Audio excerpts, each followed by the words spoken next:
Doa. Bismillahirrahmanirrahim.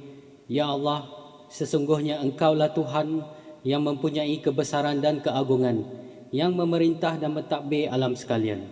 Tiada berlaku sesuatu melainkan dengan kehendak dan kekuasaan daripada-Mu jua. Kepada Engkaulah sebenar-benarnya tempat kami meletakkan harapan dan memohon pertolongan. Ya Allah, apalah kiranya dengan kemurahan-Mu Engkau anugerahkan kepada kami sebaik-baik ilham dan fikiran, dan berikanlah kami sebaik-baik pimpinan untuk menjalankan tugas dan kewajipan kami. Mudahkan kepada kami segala kerumitan dalam menyelesaikan persoalan-persoalan yang diperbahaskan di dalam sidangan kami ini, dan sampaikanlah kami kepada kata sepakat dan tujuan-tujuan yang muktamad demi untuk kepentingan dan kebaikan negara. Seterusnya, kepada Engkaulah juga kami harapkan agar segala usaha dan cita-cita kerajaan dalam rancangan-rancangan pembangunannya akan berhasil dan berjaya untuk membawa kemakmuran, keadilan dan kebahagiaan kepada rakyat seluruhnya. Amin.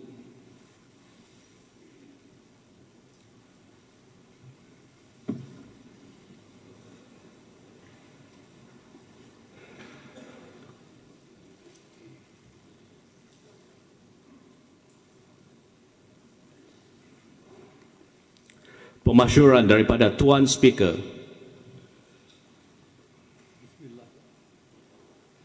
Bismillahirrahmanirrahim. Assalamualaikum warahmatullahi wabarakatuh. Selamat pagi dan salam sejahtera. Ahli yang berhormat, Alhamdulillah, bersyukur kita kehadrat Ilahi kerana dengan limpah kurnianya maka kita dapat berkumpul sekali lagi di Mesyuarat Kedua bagi Penggal Ketiga Dewan Undangan Negeri Sarawak Kesembilan atau lebih dikenali sebagai Persidangan Belanjawan. Saya mengucapkan selamat datang dan terima kasih di atas kehadiran ahli-ahli yang berhormat ke persidangan ini. Persidangan kita akan berlangsung selama 8 hari. Hari ini 11 hingga 20 November 2024, kecuali hari Sabtu 16 November dan hari Ahad 17 November 2024. Semoga kita dapat bersidang dalam suasana yang muhibah dan penuh bertata tertib. Ahli yang berhormat, Dewan yang mulia ini ingin merakamkan setinggi-tinggi takniah kepada Tuan Yang Terutama Yang di-Pertuan Negeri Tun P. Sri Dr. Haji Wan Junadi bin Tunku Jaafar yang telah dilantik sebagai Chancellor keempat Universiti Malaysia Sarawak UNIMAS pada 16 Oktober 2024 yang lepas. Ahli yang berhormat, Dewan yang mulia ini juga mengucapkan setinggi-tinggi takniah kepada Yang Amat Berhormat Datuk Patinggi Tan Sri Dr. Abang Haji Abdul Rahman Zohari bin Tun Datuk Abang Haji Openg, Premier Sarawak, yang telah dianugerahkan Darjah Setia Negara Brunei yang amat bahagia, Darjah Pertama PSNB, yang membawa gelaran Datuk Seri Setia bersempena dengan sambutan ulang tahun Hari Keputeraan Sultan Brunei Darussalam yang ke-78 pada 15 Julai 2024 yang lalu, dan darjah tertinggi negeri Sabah iaitu Datuk Seri Panglima Darjah Kinabalu SPDK yang membawa gelaran Datuk Seri Panglima bersempena dengan sambutan hari jadi rasmi ke-71 Tuan Yang Terutama yang di-Pertuan Negeri Sabah pada 5 Oktober 2024 yang lalu. Dengan kesempatan ini juga, Dewan Yang Mulia ini mengucapkan setinggi-tinggi tahniah kepada ahli-ahli yang berhormat yang telah dianugerahkan derajah kebesaran bintang dan pangkat negeri Sarawak bersempena dengan sambutan perayaan hari lahir ke-78 Tuan Yang Terutama yang di-Pertuan Negeri Sarawak pada 12 Oktober 2024 yang lalu.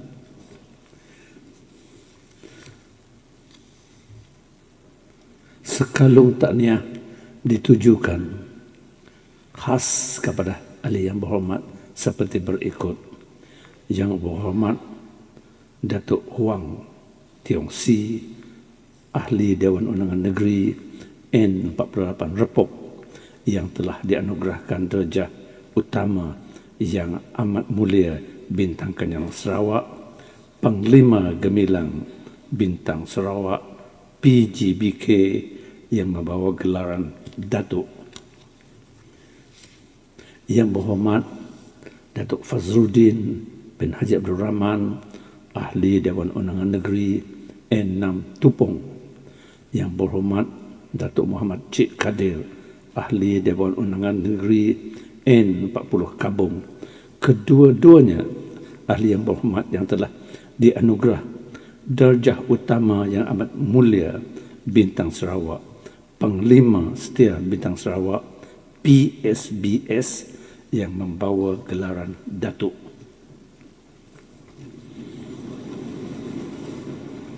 Ahli-ahli yang berhormat, I have granted leave of absence under Standing Order 81-2 yang berhormat Datuk Seri Tiong King Sing, Honourable Member for N52 Dudong from today sitting until Wednesday 15 November 2024. Yang berhormat Datuk Seri Huang Tiong Si, Honourable Member for N45 Repok from today sitting until Wednesday 20th November 2024. Ahli yang berhormat, bagi pihak Dewan Yang Mulia ini, saya ingin mengucapkan takziah kepada keluarga mendiang Encik Donald Lawan, mantan ahli Dewan Undangan Negeri bagi Bukit Bangunan yang telah meninggal dunia pada 12 Jun 2024. Bagi menghormati mendiang, marilah kita bersama-sama berdiri bertafakur selama seminit.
Terima kasih.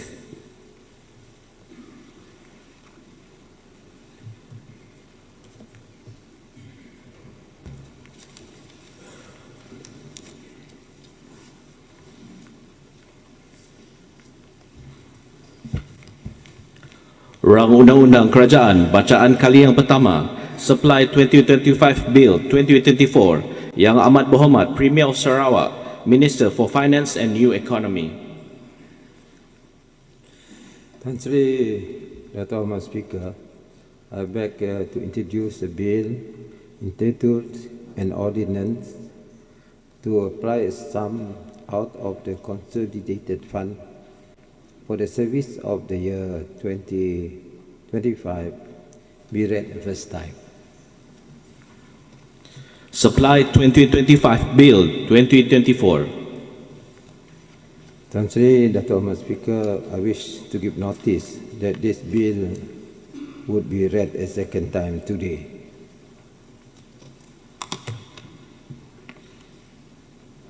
Rang Undang-Undang Kerajaan bacaan kali yang pertama, Supplementary Supply 2024 Bill 2024, Deputy Premier, Minister for Finance and New Economy 2.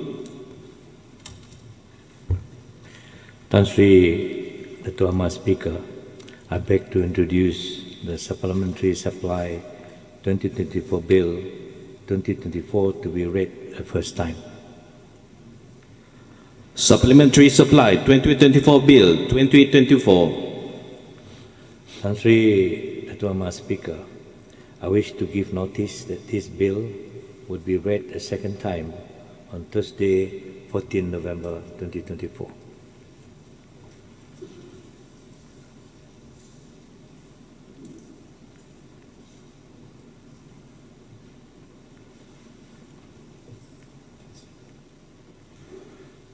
Alaihi Muhammad, the second reading, committee stage, and third reading of Supplementary Supply 2024 Bill 2024 is set on Thursday, 14th November 2024. Rang Undang-Undang Kerajaan bacaan kali yang pertama, Distribution of Gas Amendment Bill 2024. Minister for Utility and Telecommunication. I beg to introduce the Distribution of Gas Amendment Bill 2024 be read the first time.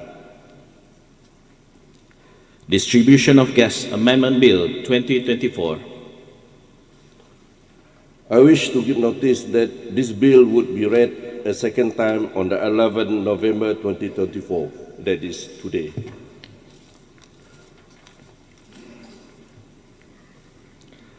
Rang Undang-Undang Kerajaan bacaan kali yang pertama, Natural Resources and Environment Bill 2024, Deputy Premier, Minister for Natural Resources and Urban Development 2. Tan Sri Dato' Ahmad Speaker, I beg to introduce the Natural Resources and Environment Bill 2024 be read the first time. Natural Resources and Environment Bill 2024. Tan Sri Dato' Ahmad Speaker, I wish to give notice that this bill will be read the second time tomorrow.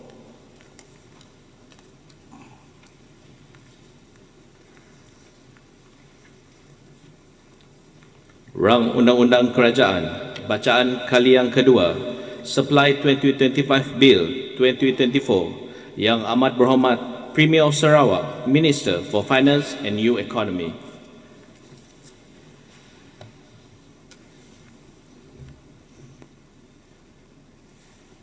Tan Sri Dato' Ahmad Speaker, saya mohon mencadangkan supaya rang undang-undang bertajuk satu ordinans bagi menggunakan sejumlah wang daripada kumpulan wang disatukan untuk perkhidmatan bagi tahun 2025 dibacakan dan bagi peruntukan wang itu untuk perkhidmatan tahun itu dibacakan bagi kali kedua. Tan Sri Dato' Ahmad Speaker, Alhamdulillah, saya ingin merapatkan kesyukuran setinggi-tingginya kepada Allah Subhanahu Wa Taala. Kerana dengan izinnya saya berpeluang untuk membentangkan bajet negeri Sarawak tahun 2025 dalam Dewan yang mulia ini. As we chart our course for 2025, it is critical for us to reflect on the challenges and performance of 2024 while preparing for what lies ahead. Understanding the present economic and geopolitical landscape is essential, as these insights will influence and shape our strategic priorities for 2025 state budget. In this regard, I would like to update this August House with an overview of the economic performances and challenges in 2024 and outlook for 2025, which will serve as the backdrop for the 2025 state budget proposal. Tan Sri Dato' Amar Speaker, Economic Performance 2034 and Prospect for 2025. Global economy. Following a robust post-pandemic recovery, the global economy is projected to enter a phase of steadier, more moderate growth. The World Economic Outlook, published by the International Monetary Fund (IMF) in October 2024, projected a global growth of 3.2% for both 2024 and 2025. A major contributor to the global economic growth is the robust expansion of technology sector. This is particularly evident in emerging markets and developing economies, where surging demand for semiconductors and electronics is powering growth. Investment in cutting-edge technologies, particularly in artificial intelligence, are transforming production capabilities and boosting exports, especially in regions like Asia, with China and India playing a pivotal role. The emerging markets and developing economies as a whole are expected to grow by 4.2% in 2024 and stabilize at this level through 2025. India is poised to continue as a major driver of global growth, with its economy expected to expand by 7.0% in 2024. This robust growth is fueled by vigorous domestic consumption, comprehensive structural reforms, and India's pioneering role in the digital economy. Additionally, new growth avenues are anticipated in renewable energy and technology sectors.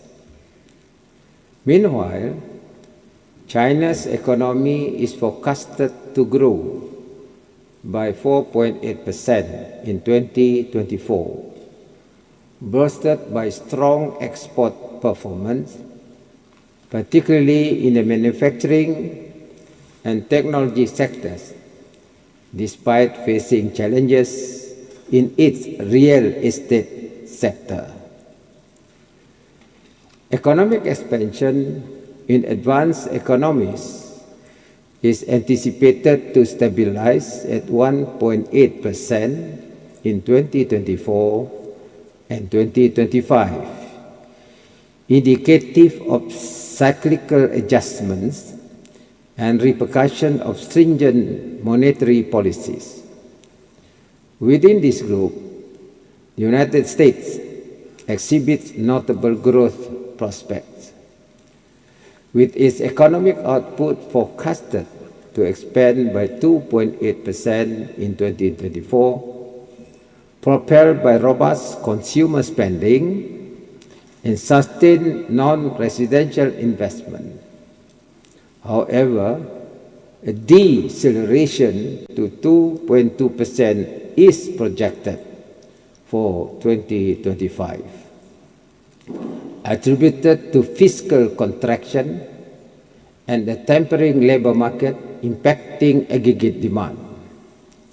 Conversely, the euro area is projected to experience a moderate increase in economic growth, escalating from 0.8% in 2024 to 1.2% in 2025, supported by recovering exports and a rebound in domestic demand. Global trade volumes are projected to expand by 3.1% in 2024, marking a recovery from the subdued growth observed in 2023, despite persistent geopolitical tensions. The resilience of intra-block trade within global supply chains has played a vital role in mitigating the impact of global disruptions by sustaining more stable trade flows and reducing exposure to external shocks. With pressures from energy and commodity prices easing alongside improvements in supply chain fluidity, global inflation is also expected to decline from 6.7% in 2023 to 5.8% in 2024. Tan Sri Dato' Mas Speaker, Malaysia Economic Performance 2024 and Prospect for 2025. Despite escalating uncertainties in the global landscape, Malaysia's economy demonstrates resilience, with growth projected between 4.8% and 5.3% in 2024. A key driver of this growth is robust consumer spending, bolstered by improvements in labour market conditions and higher disposable incomes. Export recovery, especially in the electrical and electronics and manufacturing sectors, has also contributed significantly to this growth as global trade rebounds. Additionally, a resurgence of the tourism industry and a strengthened expansion in investment activities have enhanced economic performance. Notably, 160 billion ringgit in investment was approved in the first half of 2024, underscoring investor confidence and commitment to Malaysia's economic landscape.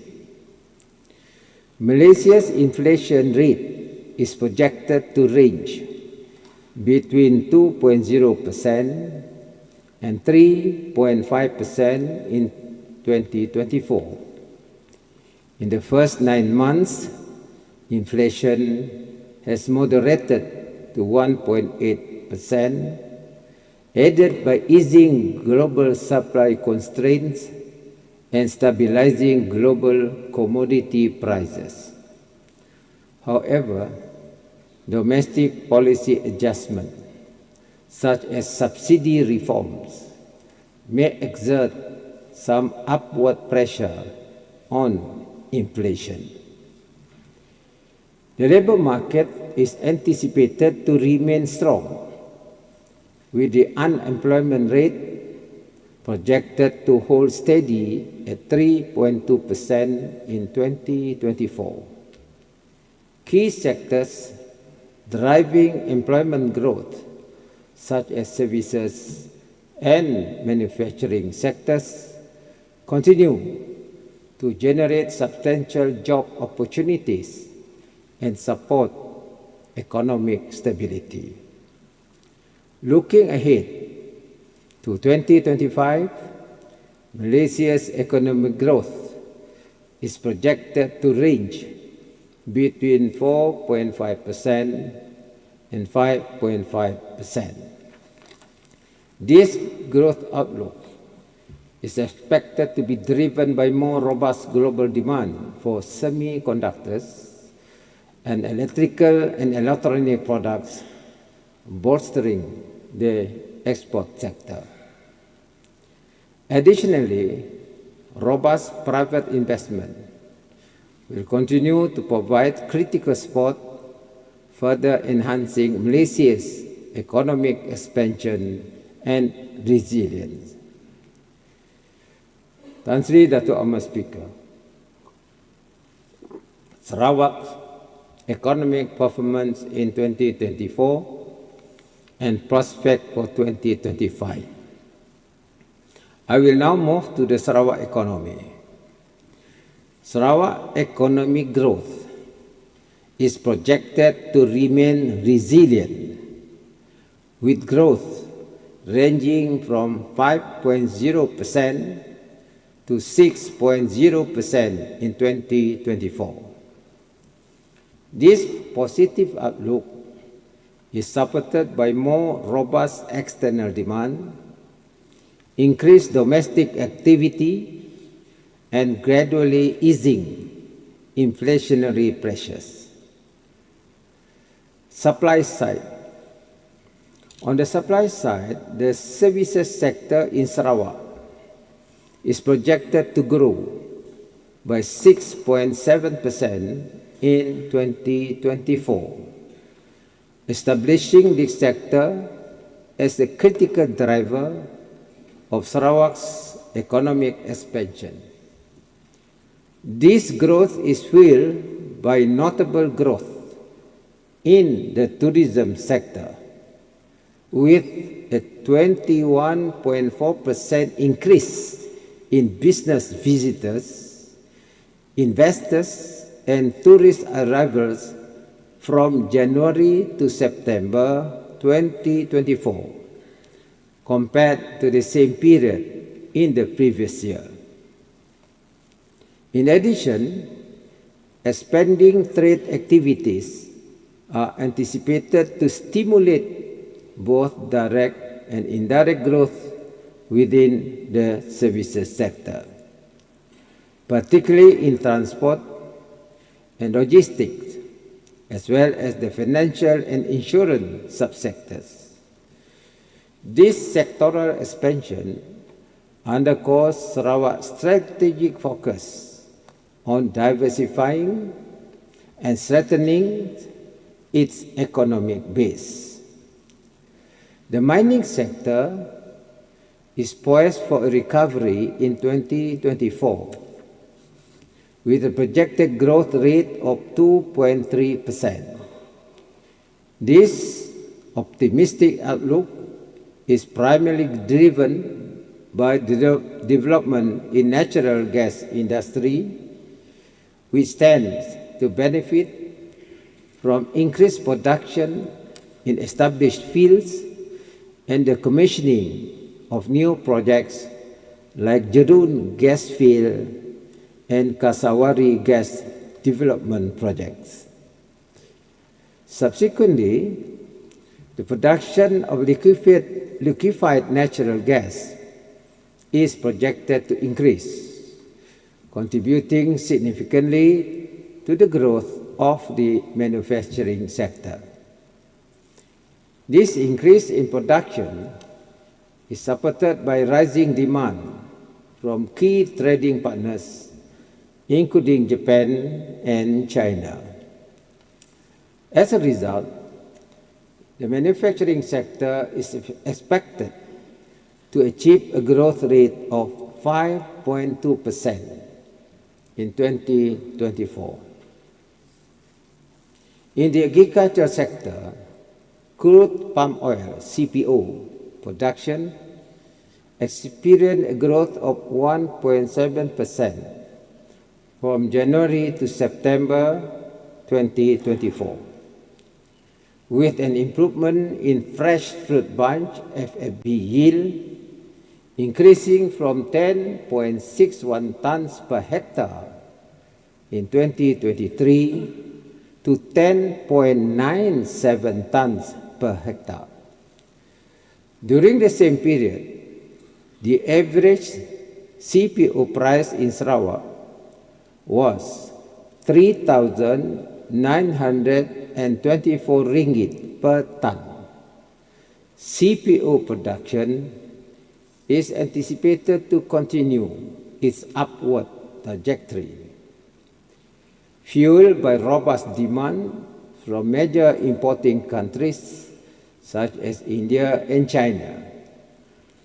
This positive trend is expected to significantly contribute to the growth of the agriculture sector, which is projected to expand by 2.0% in 2024. The construction sector is anticipated to sustain robust growth, with a projected expansion rate of 8.7% in 2024. In the first half of the year, the sector witnessed a significant increase in construction value, rising by 26.6% compared to the same period in 2023.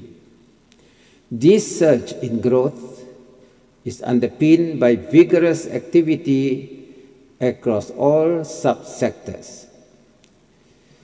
Tan Sri Dato' Ahmad Speaker, on the demand side.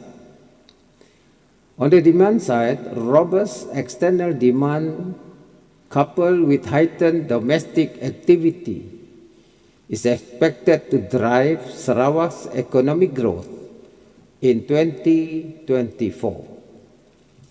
In the first 7 months of the year, total external trade increased by 5.4%, rising from 109.7 billion ringgit in 2023 to 115.6 billion ringgit in 2024.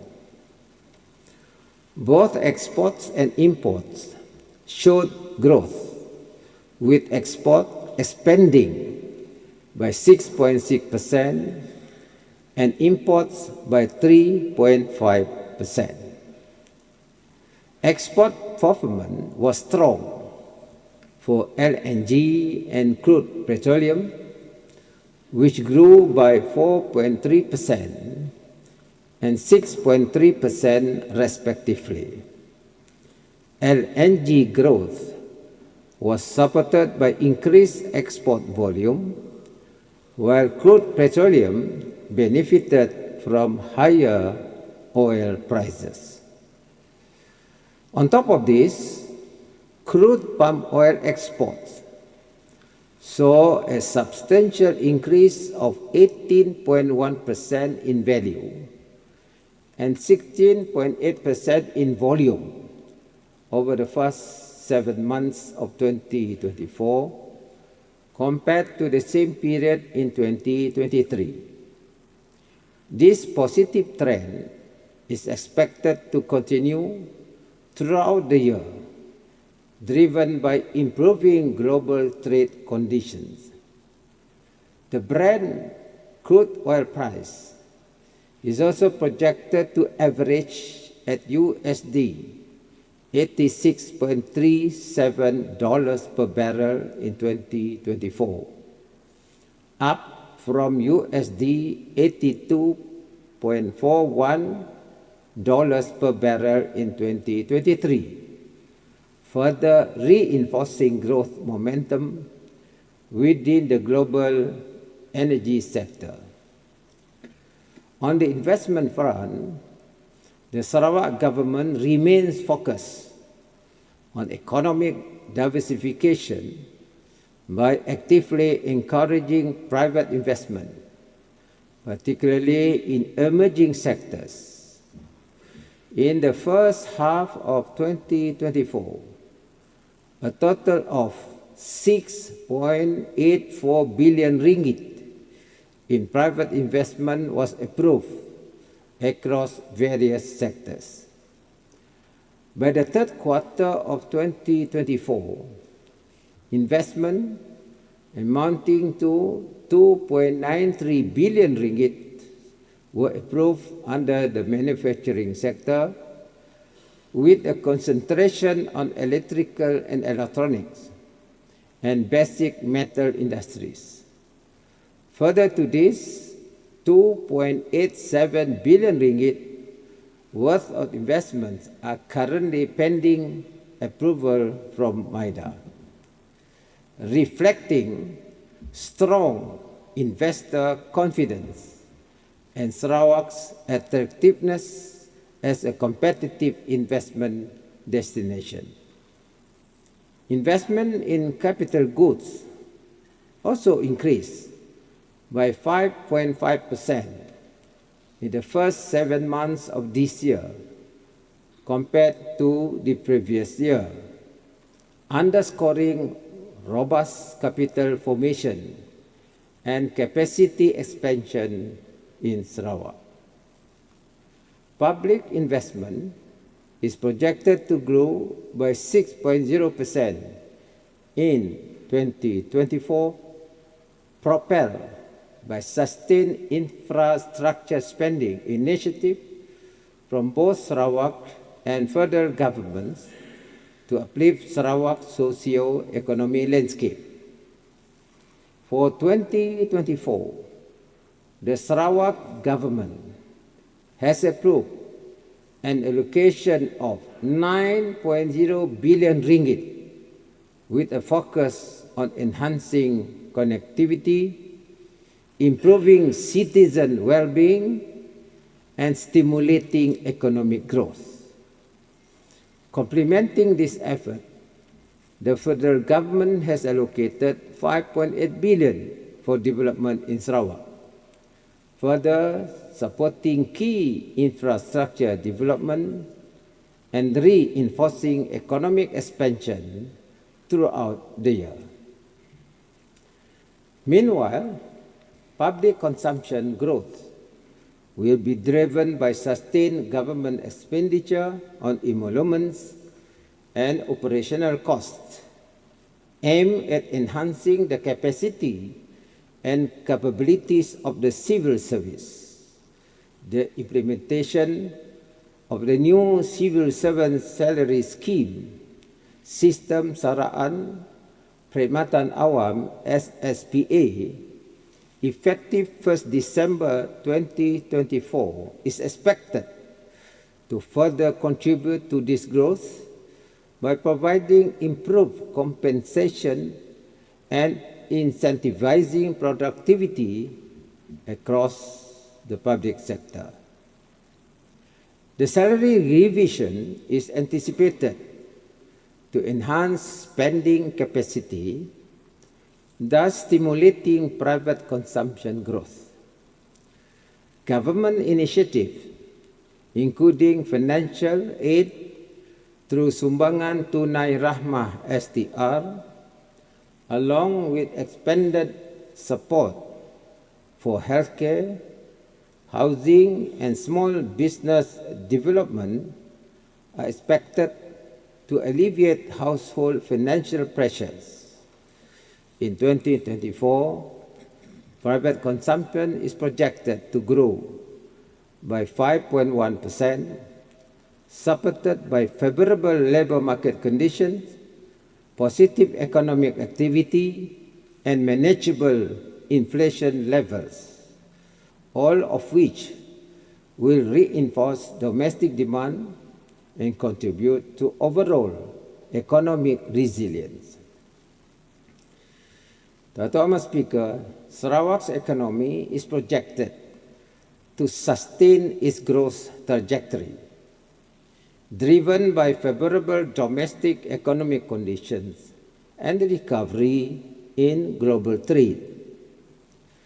Looking forward to 2025, economic growth is expected to range between 5.0% and 6.0%, building on current momentum and reflecting continued resilience in the face of evolving market dynamics. This outlook underscores Sarawak's strategic focus on fostering diversified and robust economic development. Tan Sri Dato' Ahmad Speaker, inflation. Sarawak's inflation is projected to moderate, with the average inflation rate for the first 9 months of 2024 at 2.5%, reflecting a 0.8 percentage point decline compared to the same period last year. A notable reduction in inflation for food and non-alcoholic beverages has contributed to this decrease, supporting a more stable pricing environment. Consequently, overall inflation for 2024 is anticipated to range between 2.3% and 2.5%. Labour market. The labour market showed steady improvement in the first half of 2024, with a labour force participation rate rising to 71.2%, up from 69.8% during the same period in 2023. Employment also grew, with a number of employed people reaching 1.46 million compared to 1.40 million in 2023. Meanwhile, the preliminary unemployment rate reduced to 3.5% in the first half of 2024, from 3.6% during the same period in 2023, indicating continued stabilization and strengthening economic conditions. Registered job vacancies increased by 22.9%. Revenue 2024. Revenue 2024. I am pleased to inform that our revenue collection stand at 12.2 billion ringgit as October 2024, or 87% against our projection for the year. Based on the current performance, our revenue collection for this year 2024, is projected to be 14 billion ringgit, which is expected to surpass the 2023 revenue collection of 13.3 billion ringgit.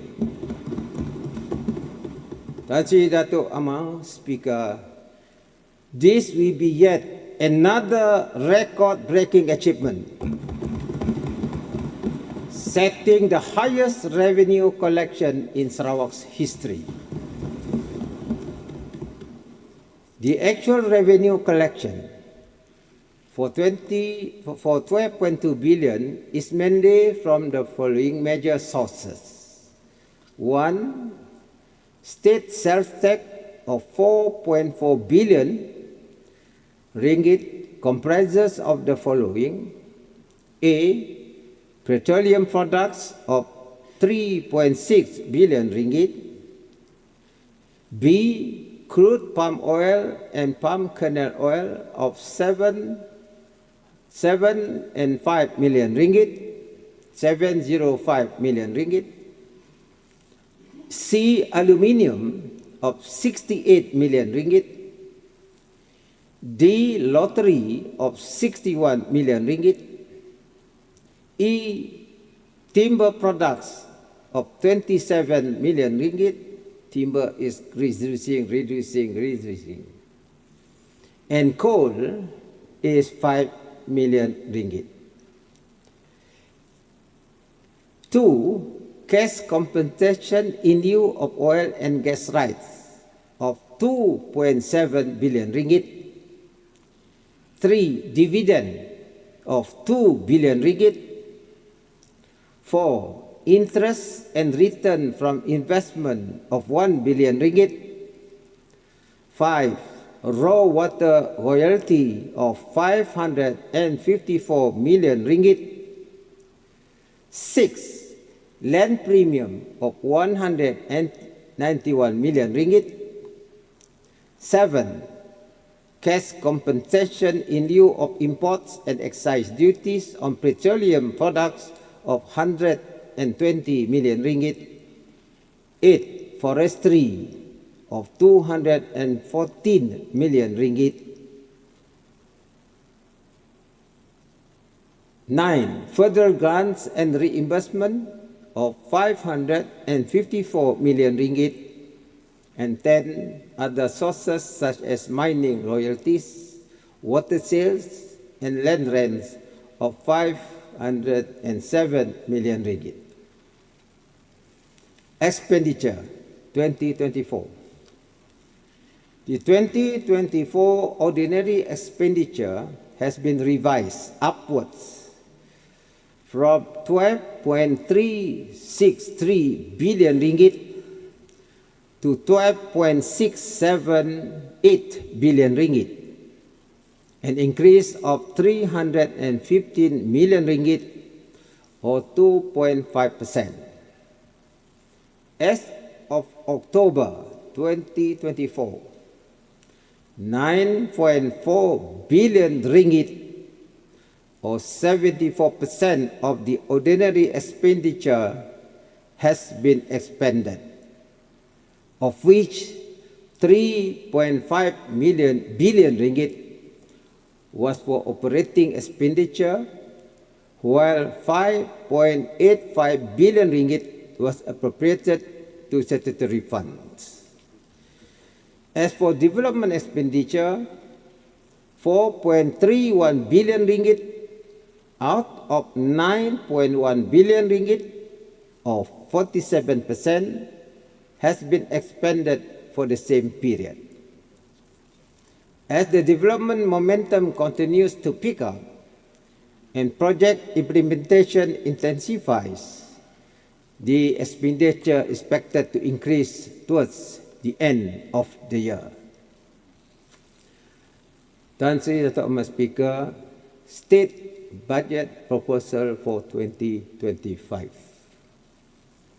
Now I would like to present the 2025 State Budget Proposal with the theme, Together Building a Prosperous Future. This theme serves as the foundation of our fiscal strategy and embodies our steadfast commitment to the people of Sarawak. It is a budget designed for an inclusive and prosperous Sarawak, where every rakyat has equitable access to opportunities and resources to thrive. The budget has been meticulously assessed and formulated to ensure our state remain resilient, competitive, and adaptable amid global uncertainties, building on past achievements, and with a solid foundation, we are well prepared to navigate future challenges, safeguarding the well-being of the rakyat and bringing prosperity to all. At its core, the 2025 state budget renews and reaffirms our commitment to championing the welfare of the rakyat through targeted measures aimed at alleviating the financial burdens of low and middle income groups and continuing to implement vital people-centric programs and projects. The 2025 state budget will continue to be an expansionary budget to boost government spending that will further stimulate the state's economic growth. Thus, this budget proposes to increase the operating and development expenditure from 13.6 billion ringgit in 2024 to 15.8 billion ringgit in 2025, an increase of 2.2 billion ringgit or 16%.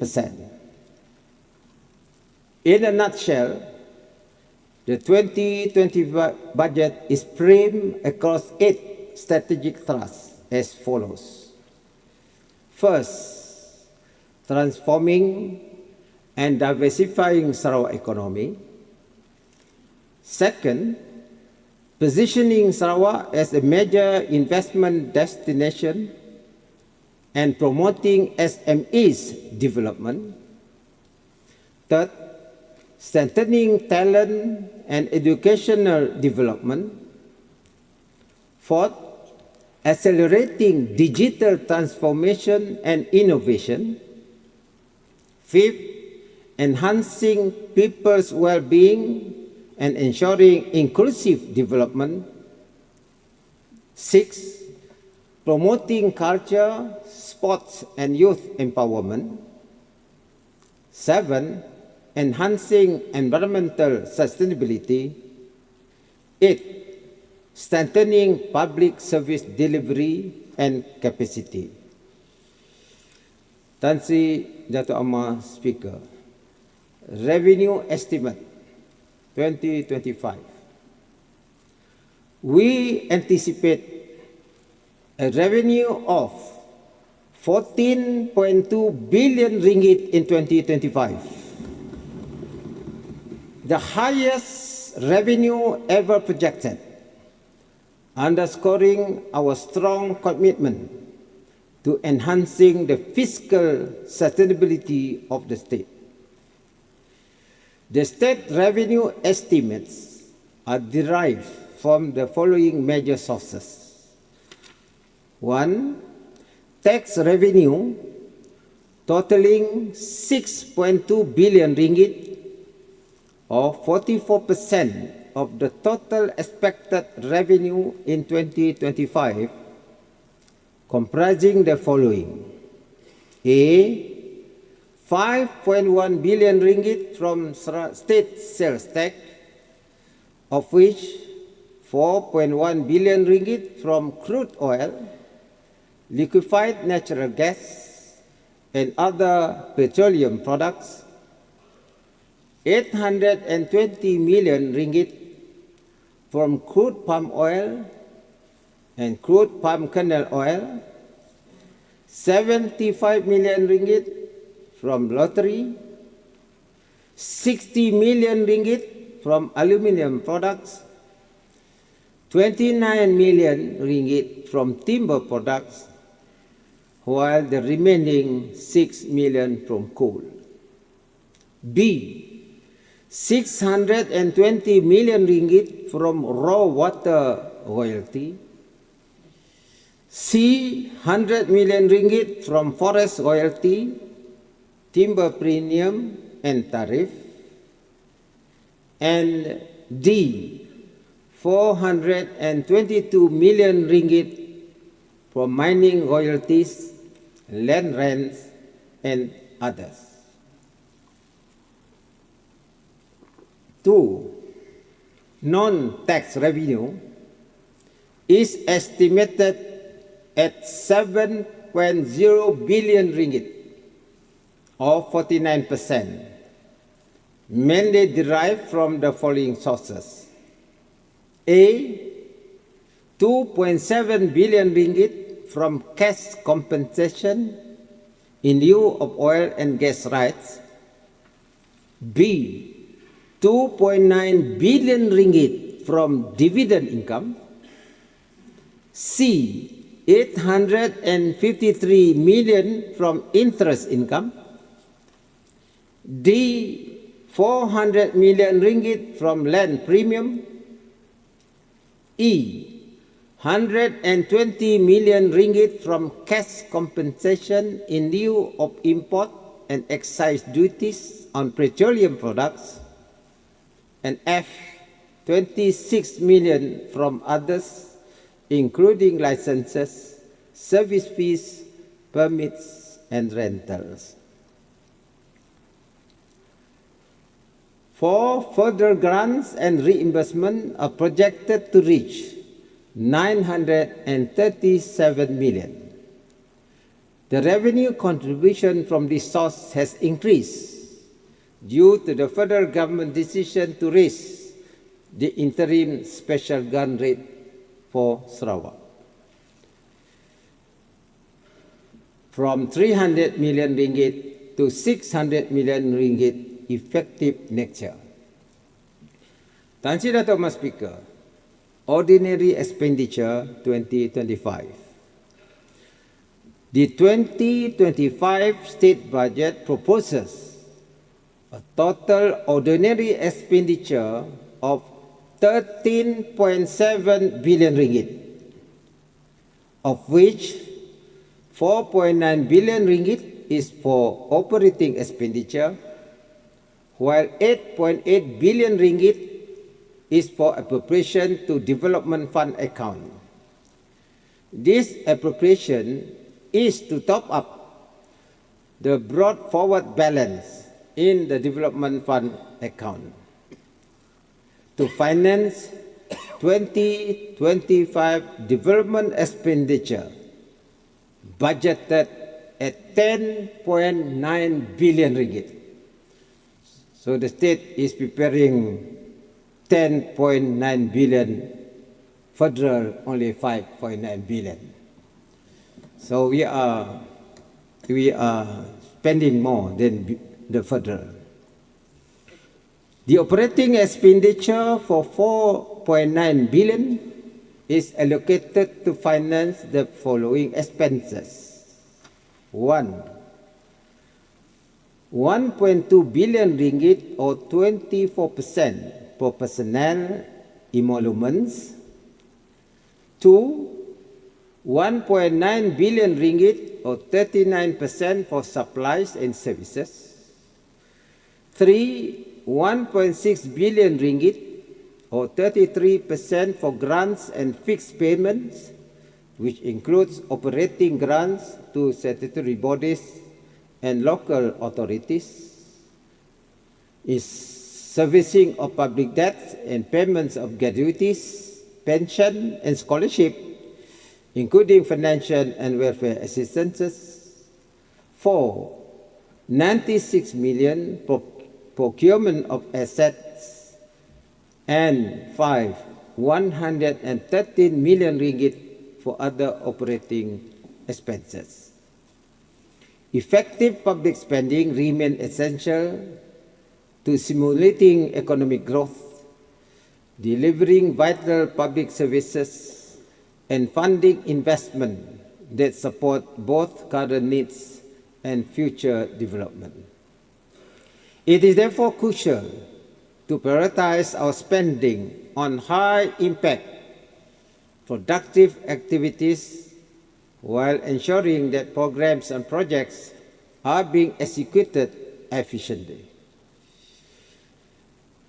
Tan Sri Dato' Speaker, Budget Surplus 2025.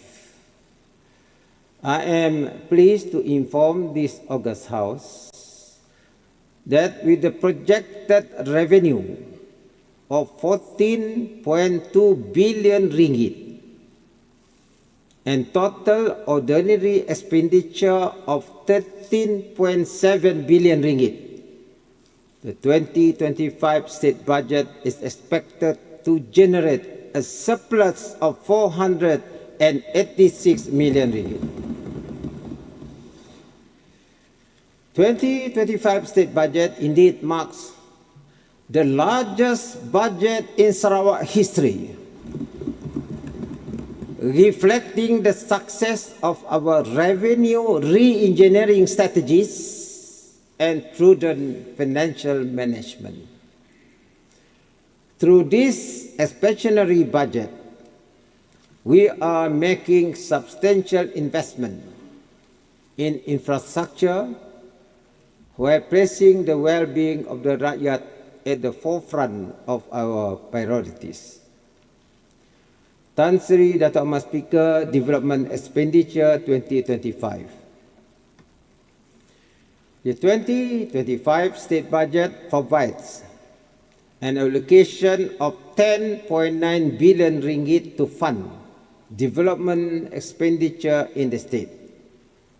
This is, again, the biggest development budget in the history of Sarawak. The budget will continue to provide allocation to key sectors to accelerate economic development and eventually make the state economy strong, robust, and resilient. 2025 budget goals. The 2025 state budget is centered towards achieving 5 overarching goals as follows. 1. Building a prosperous and equitable society where no one will be left behind. 2. Enhancing the rakyat social well-being through people-centric initiative. 3. Strengthening government capacity and capability to deliver quality services. 4. Enhancing state fiscal position towards financial sustainability. And 5.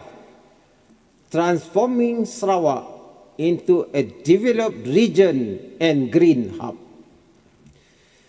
Guided by this goal, the 2025 state budget is framed across 8 strategic thrusts aimed at steering the Sarawak economy towards becoming a robust, developed, and resilient economy by 2030. Tan Sri Dato' Mas Speaker, Strategic Thrust and Initiative. I will now highlight the strategic thrust and various initiatives under the 2025 state budget.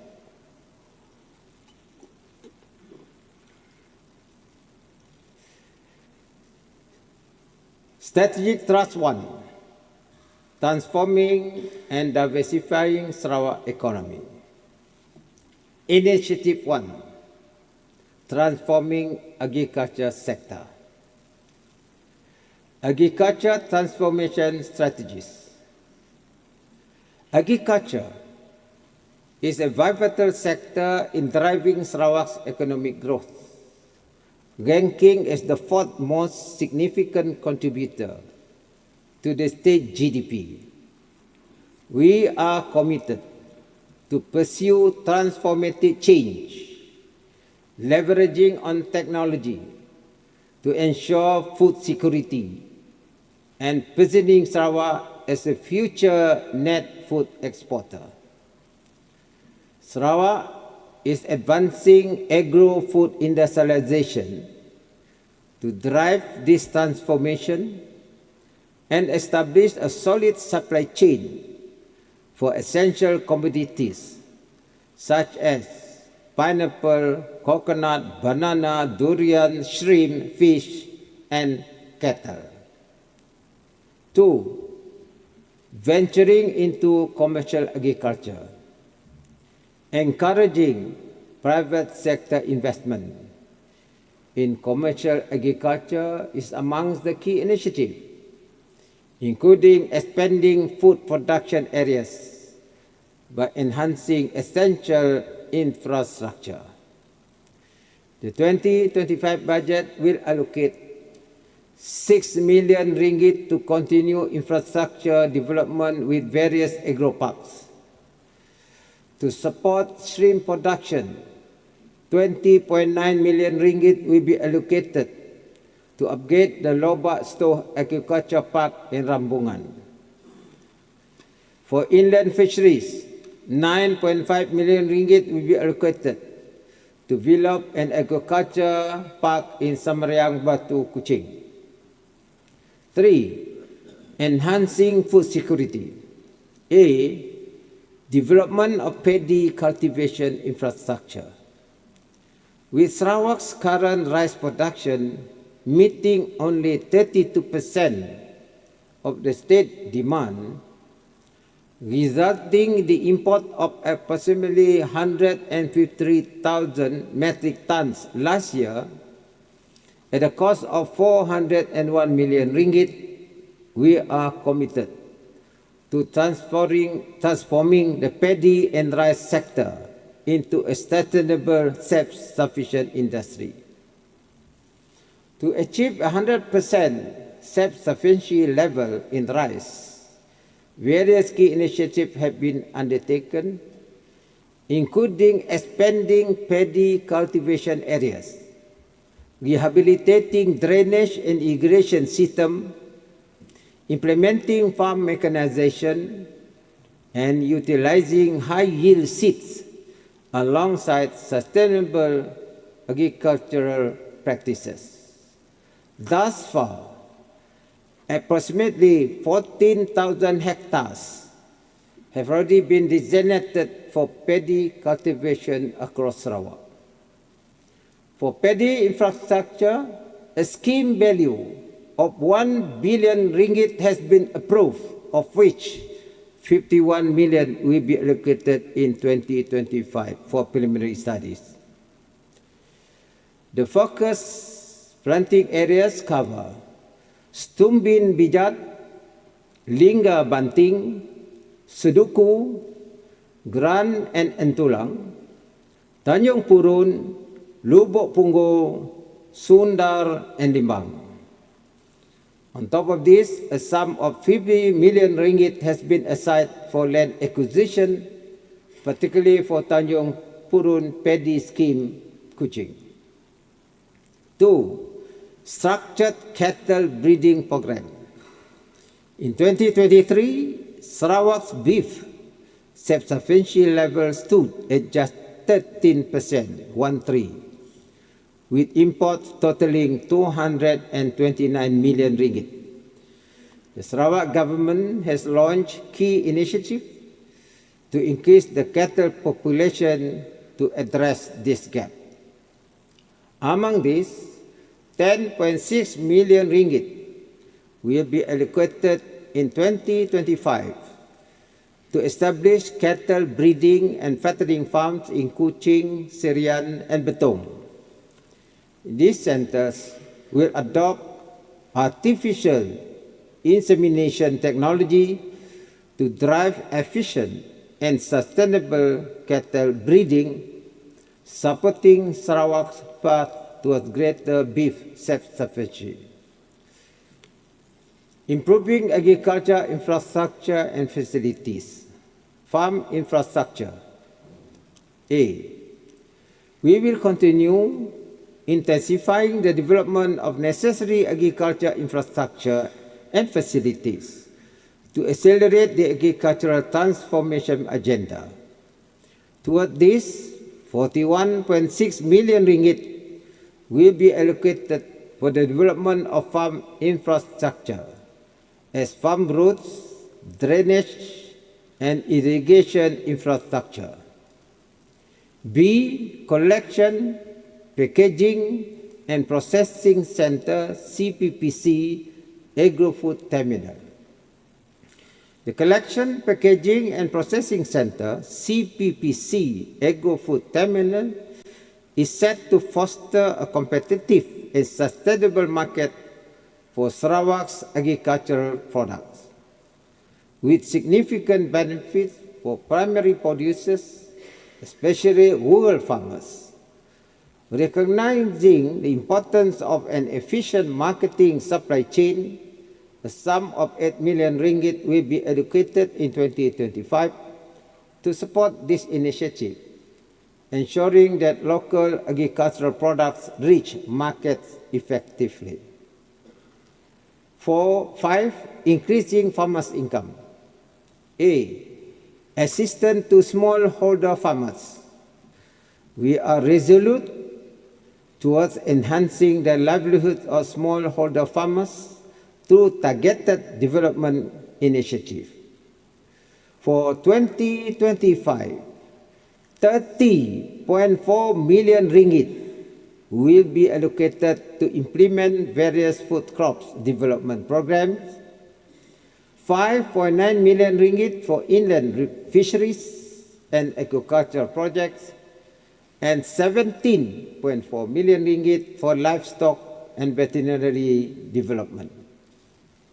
Additionally, to empower agropreneurs with essential skills, 7.9 million ringgit will be allocated in 2025 for agricultural training, extension services, and support for mechanization and automation.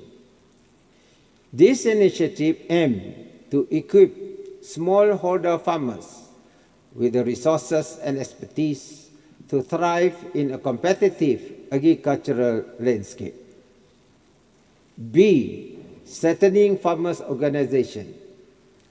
The State Farmers Organization SFO plays a vital role in supporting smallholders by offering guidance on sales management and expanding market access. For 2025, 10.9 million ringgit will be allocated to strengthen the SFO's marketing system and improve their facilities. Another sum of 4.6 million ringgit will be allocated to strengthen the function of the area farmers organization. 6. Investing in modern and smart farming. A. Sarawak Agro Technology Park SATEC allocated for the development of physical work in SATEC Semonggok Kuching Division. B. Precision Farming Park. To accelerate the development of modern farming in Sarawak, the government has set aside 60 million ringgit under 12 Malaysia Plan to implement a precision farming park at Sungai Sebiu in Bintulu and Kabuloh, Miri.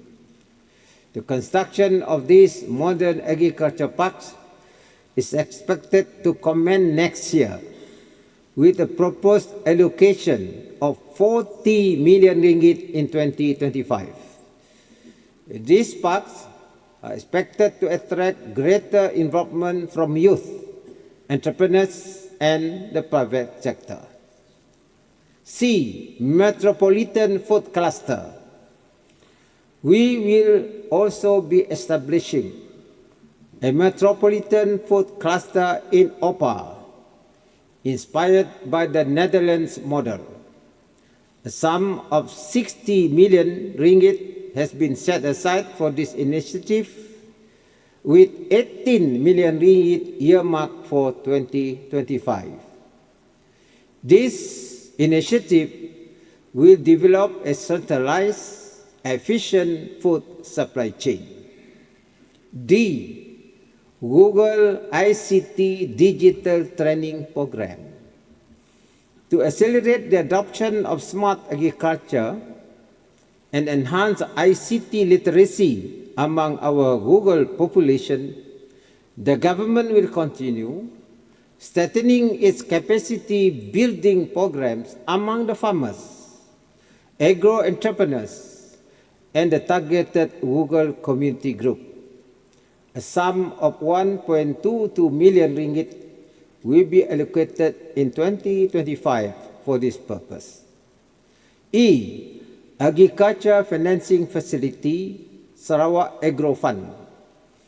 The government remains committed to supporting aspiring agro-entrepreneurs in transforming the agricultural sector through accessible financing. This includes ongoing soft loans and grants provided through Sarawak Agro Fund, which has seen strong demand from industry players since its introduction in 2021. To further drive agricultural commercialization, 12.7 million ringgit will be allocated for this purpose next year.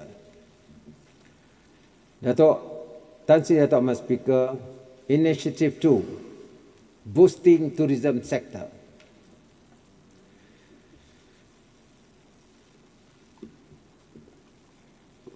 The tourism sector is vital to our economic diversification and one of the significant contributors to the state economy. Through focused strategies, the government aims to make the state a leading destination for ecotourism, augmented by our rich cultural experiences and unique heritage. In 2025, we will be ramping up our efforts across several areas to attract more visitors and enhance Sarawak tourism appeal. Digital marketing initiative will be expanded, focusing on collaboration with online travel agencies and airlines to increase accessibility, especially in key markets across Europe, ASEAN, and Oceania. By strategically enhancing Sarawak visibility and connectivity, we aim to attract 5 million visitors by the end of 2025. This strategic approach also emphasizes on encouraging extended stays and strengthening Sarawak's brand appeal on the global tourism stage. For this purpose, in 2025, a total of 174 million ringgit will be provided to Ministry of Tourism, Creative Industry and Performing Arts for its operation and implementation of various tourism marketing and promotion programs, which include the following. 1.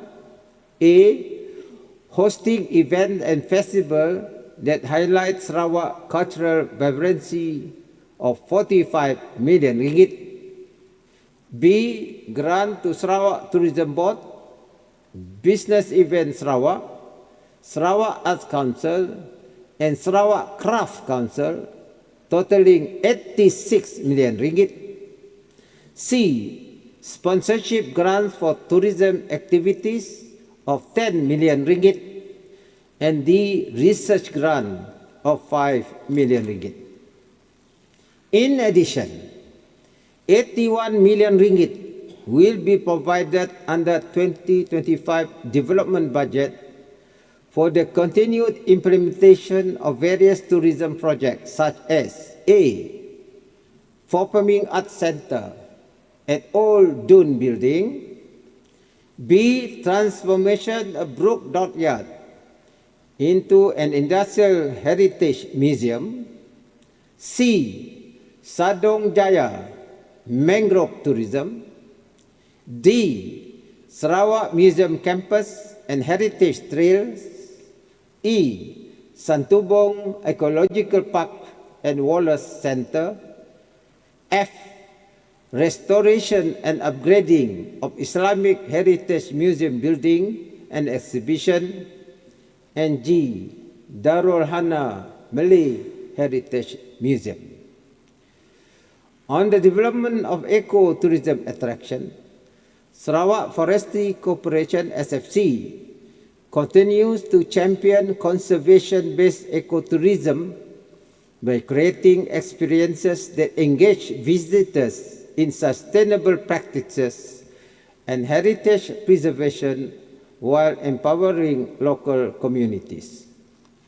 With other key initiatives being actively pursued, such as promoting Niah National Park as UNESCO World Heritage Site and expanding training for park guides, SFC integrates biodiversity awareness with rich cultural experiences, thus establishing Sarawak as a leader in regional ecotourism. Initiative 3, enhancing urban-rural economic integration. Tan Sri Dato' Ahmad Speaker, as Sarawak progresses towards becoming a developed region, balancing growth between urban and rural areas will continue to be our primary development agenda for us to bridge these disparities. Accelerating rural development and intensifying infrastructure projects not only stimulates more balanced growth, but also ensures that both urban and rural people thrive together, creating a cohesive and equitable economic landscape for all. Accelerating rural development, bringing more development to rural areas remains our top priority. And in echoing this, the 2025 state budget will continue to be rural biased. Of the 10.9 billion ringgit proposed for development expenditure, 6.8 billion ringgit or 62% will be allocated to rural development initiative. We want to ensure our rural populace also enjoys the fruits of development in tandem with the progress of our urban counterparts. In accelerating rural development, to bridge critical infrastructure gaps, we have taken significant steps to ensure that every nook and corner of Sarawak enjoys equal opportunities and access to development. Therefore, specific initiatives, programs and projects set to transform our economy, enhance the lives and livelihoods of our people are included in the 2025 budget as follows. A. 650 million ringgit for the implementation of Project Rakyat. B. 420 million ringgit for Google Transformation Projects RTP. C. 265 million ringgit for program Project HAS. With the establishment of 9 regional development agencies for 2025, a sum of 300 million ringgit will be allocated under this budget, and another 742 million ringgit will be provided under alternative funding to support the implementation of various programs and projects, such as roads, electricity, and water access that are essential for connecting rural areas to economic centers. These projects are anticipated to generate substantial economic benefits for the state, create new job opportunities for local communities, and stimulate growth in the construction and service sectors. intensifying infrastructure development. Under the 2025 budget, we will continue to prioritize the development of essential infrastructure and services to enhance connectivity and accessibility. By focusing on building additional roads, bridges, ports, improving water and electricity supplies, and expanding air transport facilities, we aim to unlock greater economic opportunities in rural areas and drive economic growth and uplift the standard of living of the rakyat. Among the major projects that will help us to achieve this aspiration are: 1. Roads and bridges project. Infrastructure development, which comprises the construction of roads and bridges, plays a vital role in boosting the economic growth of Sarawak. In 2025, a sum of approximately 1 billion ringgit will be allocated to implement and complete the various roads and bridges projects. Among the projects are: 1. Construction of Batu Kawah Road linking to Stephen Yong Road, Kuching. 2. Construction of new road from Ulu Sungai Merah to Jalan Tunku Abdul Rahman, Sibu. 3.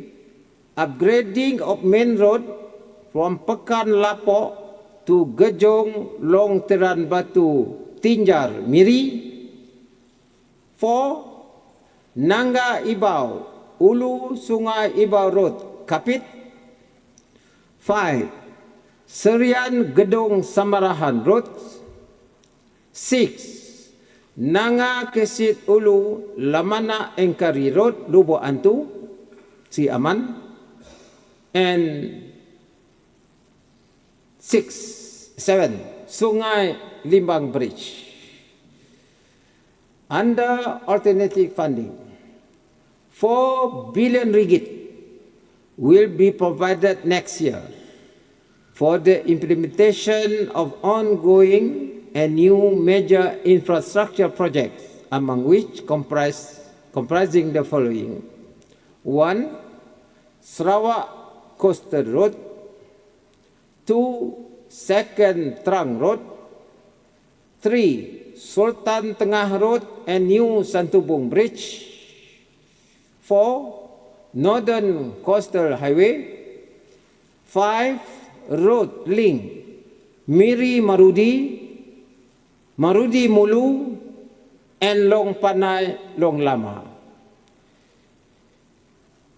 6. Gedong to Kampung Samalatong, Simunjan Road. And 7. Gedong Serian Expressway. 2. Water and electricity supply program. A. Water supply. Tuan Sri Datuk Amar Speaker, my administration has set a high priority on expanding the coverage of safe and treated water supply across the state. A remarkable progress has been made, with an overall water supply coverage reaching about 85.4% and rural areas achieving 70.5%. Efforts will continue to be intensified to ensure a dependable, efficient, secure, and sustainable water supply to meet this objective. Toward this, a sum of 352 million ringgit will be allocated under this budget for the implementation of the 12 Malaysia Plan water supply projects, which include the following: 1. Syrian regional water supply. 2. Construction of Long Lama water treatment. 3. Water supply system for Swai complex. 4. Julau water supply system. 5. Mukah water supply system. 6. Upgrading of treatment plant number 4 Batu Kitang. And 7. Upgrading of treatment plant Salim Sibu. To complement this effort, 452 million ringgit will be provided in 2025 under alternative funding, and the major projects are as follows. 1. Transmission main across Batang Sadong Bridge to Simunyan, pipeline replacement, relocation, and extension at Sabangan and Subuyao and associated works. 2. Upgrading of Lubao water treatment plant. 3. Upgrading of Bayong water treatment plant. 4. Kapit water supply. 5. Jalan Belaga Menjawah water supply Kapit. 6. Miri water supply source development. 7. Tinjau water supply. And 8. Sarawak alternative water supply SAWAS.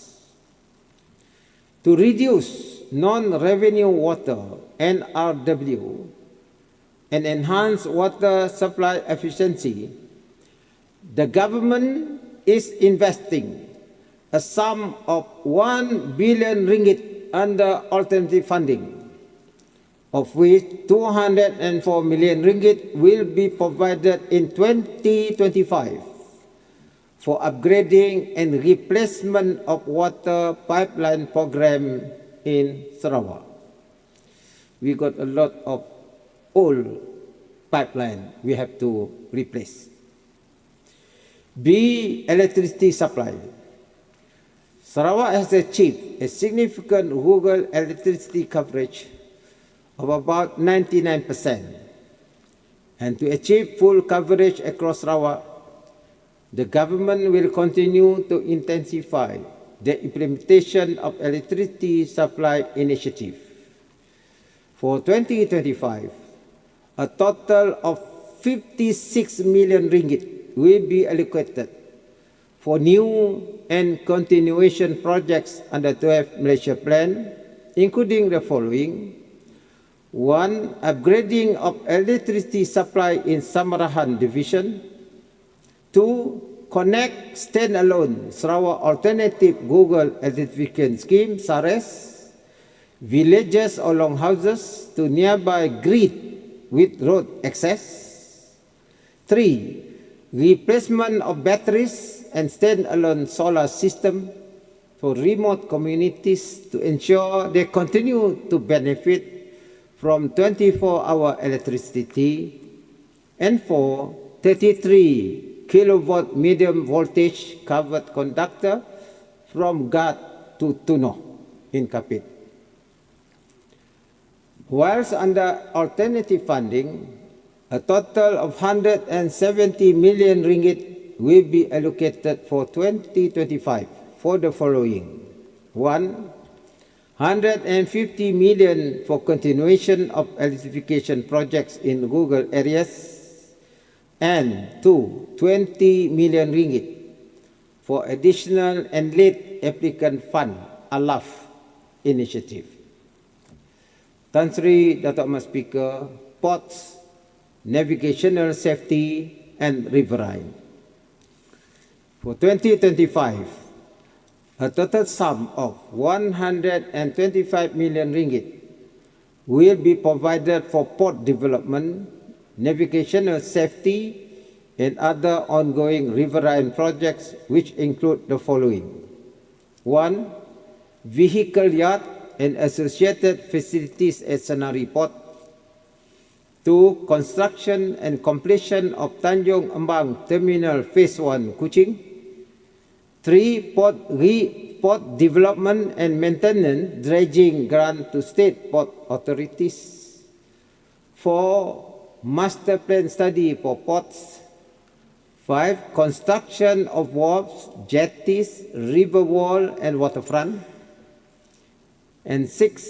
Vessel Tracking Management System, VTMS, and aids to navigation atolls for Sungai Miri and Kuala Baram, Sarawak. We are committed to improving port development to deliver better and more efficient services. A significant step forward was the gazettement of the Sarawak Ports Authority Ordinance 2024. We lays the groundwork for a unified port authority to oversee and streamline operations across all state ports.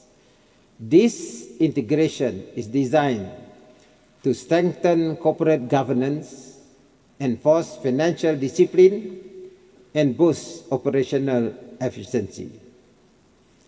Establishing a centralized governing body will enhance oversight and optimize resource allocation, enabling more strategic investment that will benefit the entire state. This reform is expected to raise service standards, expand economic opportunities, and ensure Sarawak ports are equipped to meet the demands of both domestic and international trade. We are also looking into the development of a new deep sea port at Tanjung Abang in collaboration with Petros to prepare Sarawak as a regional maritime and energy hub. This port will serve as a gateway for international trade, thereby increasing the state capacity for container cargo handling, as well as integrating gas terminal facilities for Petros. Investing in integrated and modern public transport system. The Kuching Urban Transportation System KUTS project is set to transform Sarawak public transport system by providing seamless and smart transportation system that enhances connectivity between urban and rural regions.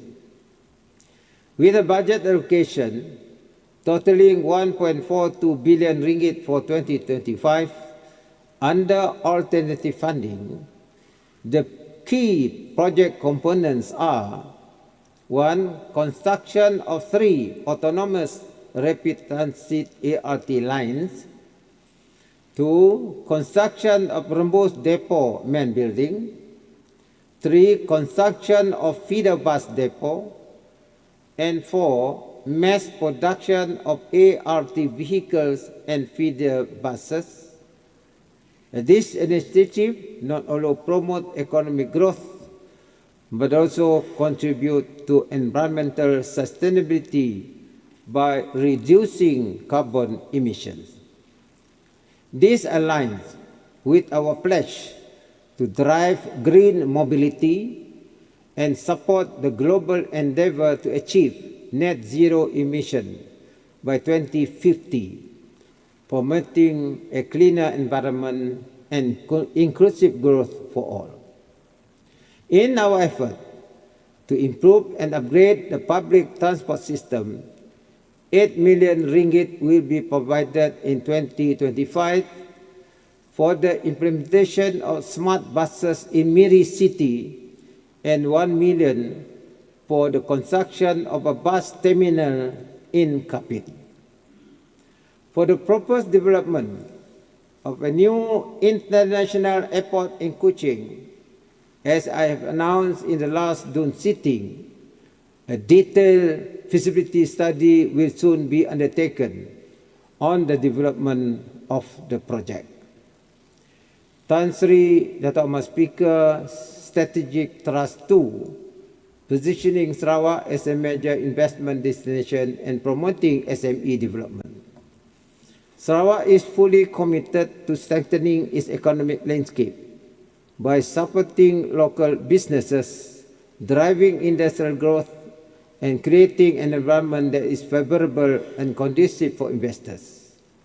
Initiative 1, enhancing Sarawak competitiveness. To increase the competitiveness of Sarawak businesses in the global market, we are implementing capacity building program designed to equip SMEs with valuable skills in entrepreneurship, technical know-how, digital marketing, and product promotion. In 2025, 3.1 million ringgit will be allocated for this program to enhance the capacity and performance of SMEs. In providing rural and remote communities with the infrastructure and resources to launch and expand their businesses, the government has introduced the Anjong Usahawan Development Program. This budget will allocate 8.4 million ringgit to support the establishment of 18 entrepreneurship centers throughout Sarawak. Together, these efforts reflect our commitment to building a competitive local economy that promotes inclusive growth across all areas. In developing local entrepreneurs and supporting micro traders and startups to further strengthen their businesses, the government will continue with financial assistance initiatives such as the Special Relief Fund and Sarawak Recovery Business Fund. Further, in ensuring SMBs have the resources to grow, a sum of 15.5 million ringgit in soft loans and grants will be provided in 2025 to fund various programs, including Scheme Kredit Mikro Sarawak, Scheme Pinjaman Industri Kecil dan Sederhana, Program Graduan ke Arah Keusahawanan, and the Go Digital Program. In addition to this, and in line with the government desire towards building a sustainable and green economy, a new scheme will be implemented in 2025, namely the Sustainable Development Financing Scheme. This scheme will be implemented through the BOS, our development bank, with the financial provision of 50 million ringgit. The scheme will be based on a similar concept of green and sustainable finance promoted by other financial institutions that is primarily to finance decarbonization efforts and support green transition initiatives. For a start, the BOS will only offer loan facilities to targeted eligible borrowers, particularly on small-scale initiatives that utilize technological innovation to drive sustainability efforts.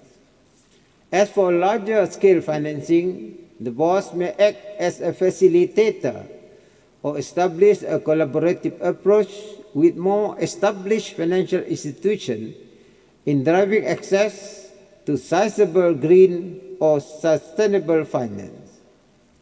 Initiative 2, Intensifying Industrialization Program. We are intensifying industrialization efforts to further strengthen our position as preferred investment destination in Malaysia. This includes the development of 14 industrial estates across the state with a total allocation of 40 million ringgit in 2025. Among the major projects are Sibu Industrial Estate, Bau Industrial Area, Limbang Industrial Park, Samalaju SME Cluster, and Ratau Panjang Industrial Estate Phase 2. With high-quality infrastructure and attractive incentives, these industrial areas will support large-scale production and export activities, further enhancing Sarawak industrial ecosystem. Moreover, in our effort to position Sarawak as a key player in the semiconductor industry, a sum of 5 million ringgit will be allocated in 2025 for a high-tech industrial park in Kuching. This park will drive innovation in semiconductor and advanced manufacturing design. as well as research and development R&D. The strategic goal is to attract leading R&D players from Europe and USA toward establishing Sarawak as a global hub for advanced technologies in the future. By enhancing competitiveness, expanding industrial infrastructure, and promoting sustainable practices, Sarawak is shaping its future as a prime investment destination and a hub for SME development. This strategic direction emphasizes our forward-looking policies to spur the state economic growth that will create spillover effects to the domestic economy. Dato' Amar Speaker, Strategic Thrust 3, Strengthening Talent and Educational Development. Initiative 1, Enhancing Sarawak Education System and Facilities. 1. Investing in quality education. Tan Sri Dato' Amar Speaker, we will continue to support the early childhood sector by allocating 20 million ringgit for our state-owned early childhood provider, CDDEC, and a sum of 14 million ringgit for the annual special grant to all registered early childhood and care institutions in 2025. To ease the burden of parents, an allocation of 2.5 million ringgit will also be allocated next year for Tadika and Taska fee subsidies. This will benefit 2,500 children whose parents' monthly income is 7,000 ringgit and below. By providing this assistance, we aim to increase Sarawak children's access to early childhood education. Sarawak Education Enhancement Program.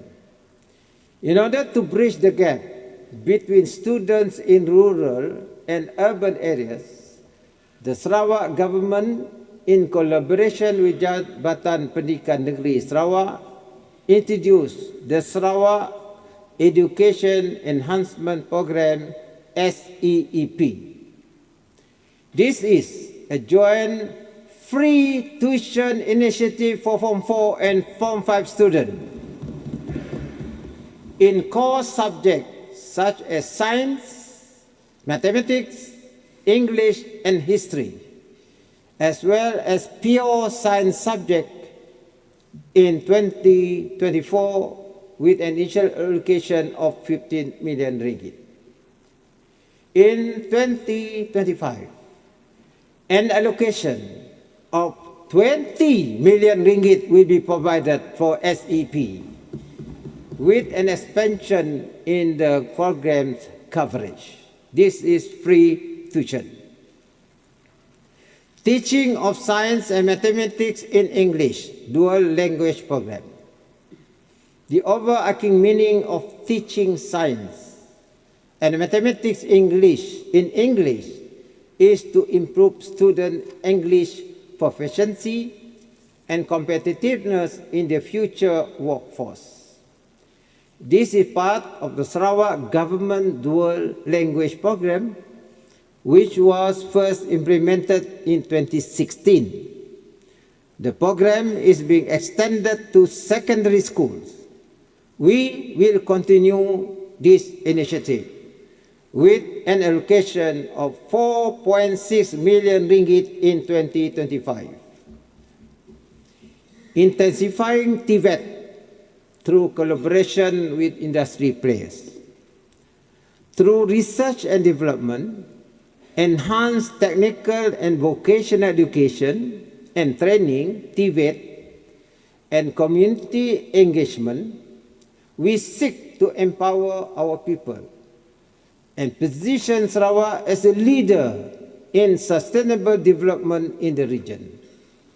Sarawak not only focuses on skills development in renewable energy and green technologies, but also promotes collaboration with industry, academia, and training institutions to align training with market needs. As part of this commitment, Sarawak is set to host the World Skill Malaysia Sarawak event in 2025, alongside the Sarawak Aerospace International Conference and the Sarawak Workforce Conference. This is for us to help them in training our young people. Assistant to state-owned universities colleges, we will also continue to provide annual operating grants to our state-owned universities and colleges. For 2025, a sum of 35 million ringgit will be allocated to University Technology Sarawak, 30 million ringgit to Sarawak Skill Development Centre, 30 million ringgit to ICATS University College, and 5.5 million ringgit to College Laila Taib. 2. Investing in educational facilities. State-owned international school. Tan Sri Dato' Ahmad Speaker, presently, 2 state-owned international schools in Sarawak are fully operational in Petrajaya, Kuching, and Mile 12 Kuching Siaran Road. The 3rd international school, located in Cebu, is scheduled to be completed by the end of this year. Under the 2025 budget, a sum of 27 million ringgit will be allocated to cover the operation costs of these 3 schools. 3. Providing educational assistance programs. Substantial allocation for various educational assistance programs will continue to be provided as it is a crucial investment for the future of our children. As an assistant for Sarawak graduates who have repaid 30% and above for their PTN loan, a loan repayment discount of 30% will be provided as an incentive for full settlement of outstanding loan balance. Since the introduction of this incentive in 2021, some 31,706 borrowers have benefited, involving a total amount of 116.57 million ringgit. We are the only state that provide this assistance. For 2024, there are 5,419 eligible borrowers with total financial assistance of 26.15 million ringgit. In 2025, an allocation of 15 million will be provided for the same purpose. As a caring and responsible GPS government, we recognize the need to mitigate the cost of living pressures among the low and middle income groups, especially when it comes to bearing the costs of our children's education. Hence, we introduced 2 key initiatives which were launched in August this year. The same initiative will be continued in 2025 as follows. First, book vouchers of 500 ringgit per person for IPTA and IPTS Sarawak student for household with per capita income of 1,500 per month and below. A sum of 2 million ringgit will be allocated for this purpose in 2025. Second, free laptop to be given to Sarawakian students who have successfully enrolled into IPTA and IPTS for household with per capita income of 1,500 per month and below. This assistance will empower our students with the essential technology they need to excel in their academic pursuit, with allocation of 30.5 million next year, which will benefit 10,166 students from Sarawak.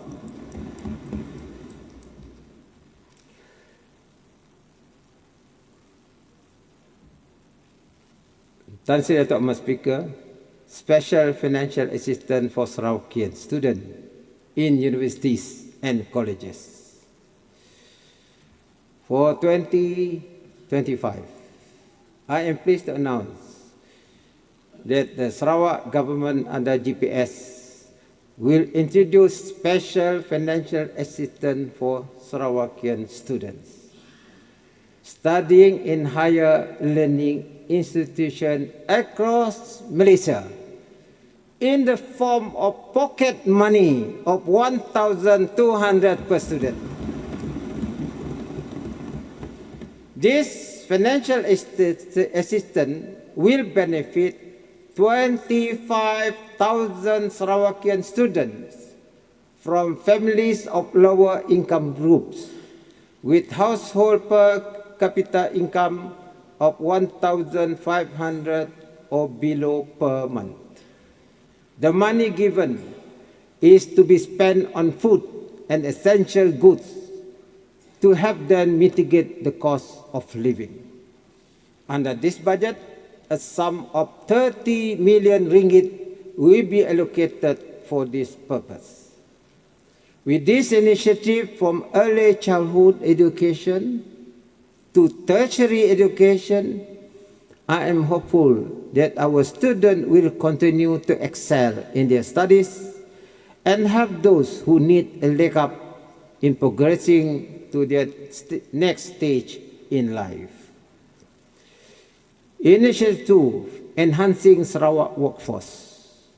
We are committed to developing a local technology and digital talent pool that aligns with the industry needs and produces a highly skilled workforce, laying a foundation to cater to the needs of high-value industries. In this regard, Centre of Technology Excellence Sarawak Centex, a provider of industry-based competency training programs, will receive an operating grant of 40 million ringgit next year. In addition, Centex Digital Academy will receive 20 million ringgit in 2025 for the provision of infrastructure, facilities and technologies for upscaling and rescaling training to produce a highly digital skilled workforce.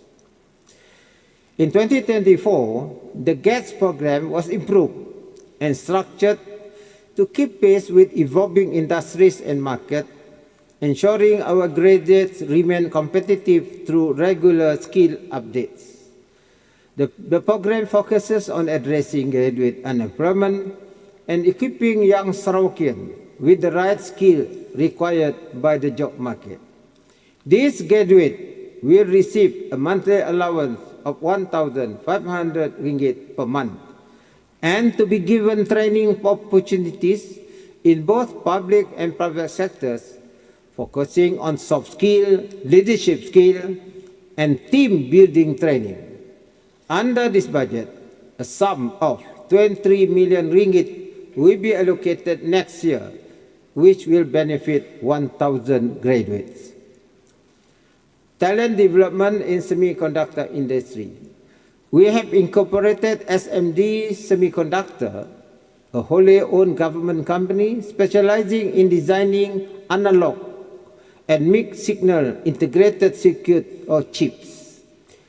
SMD Semiconductor will provide chip design services to world-class foundry partners such as Expenditure in chip development, and develop highly skilled talent in the industry for Sarawak.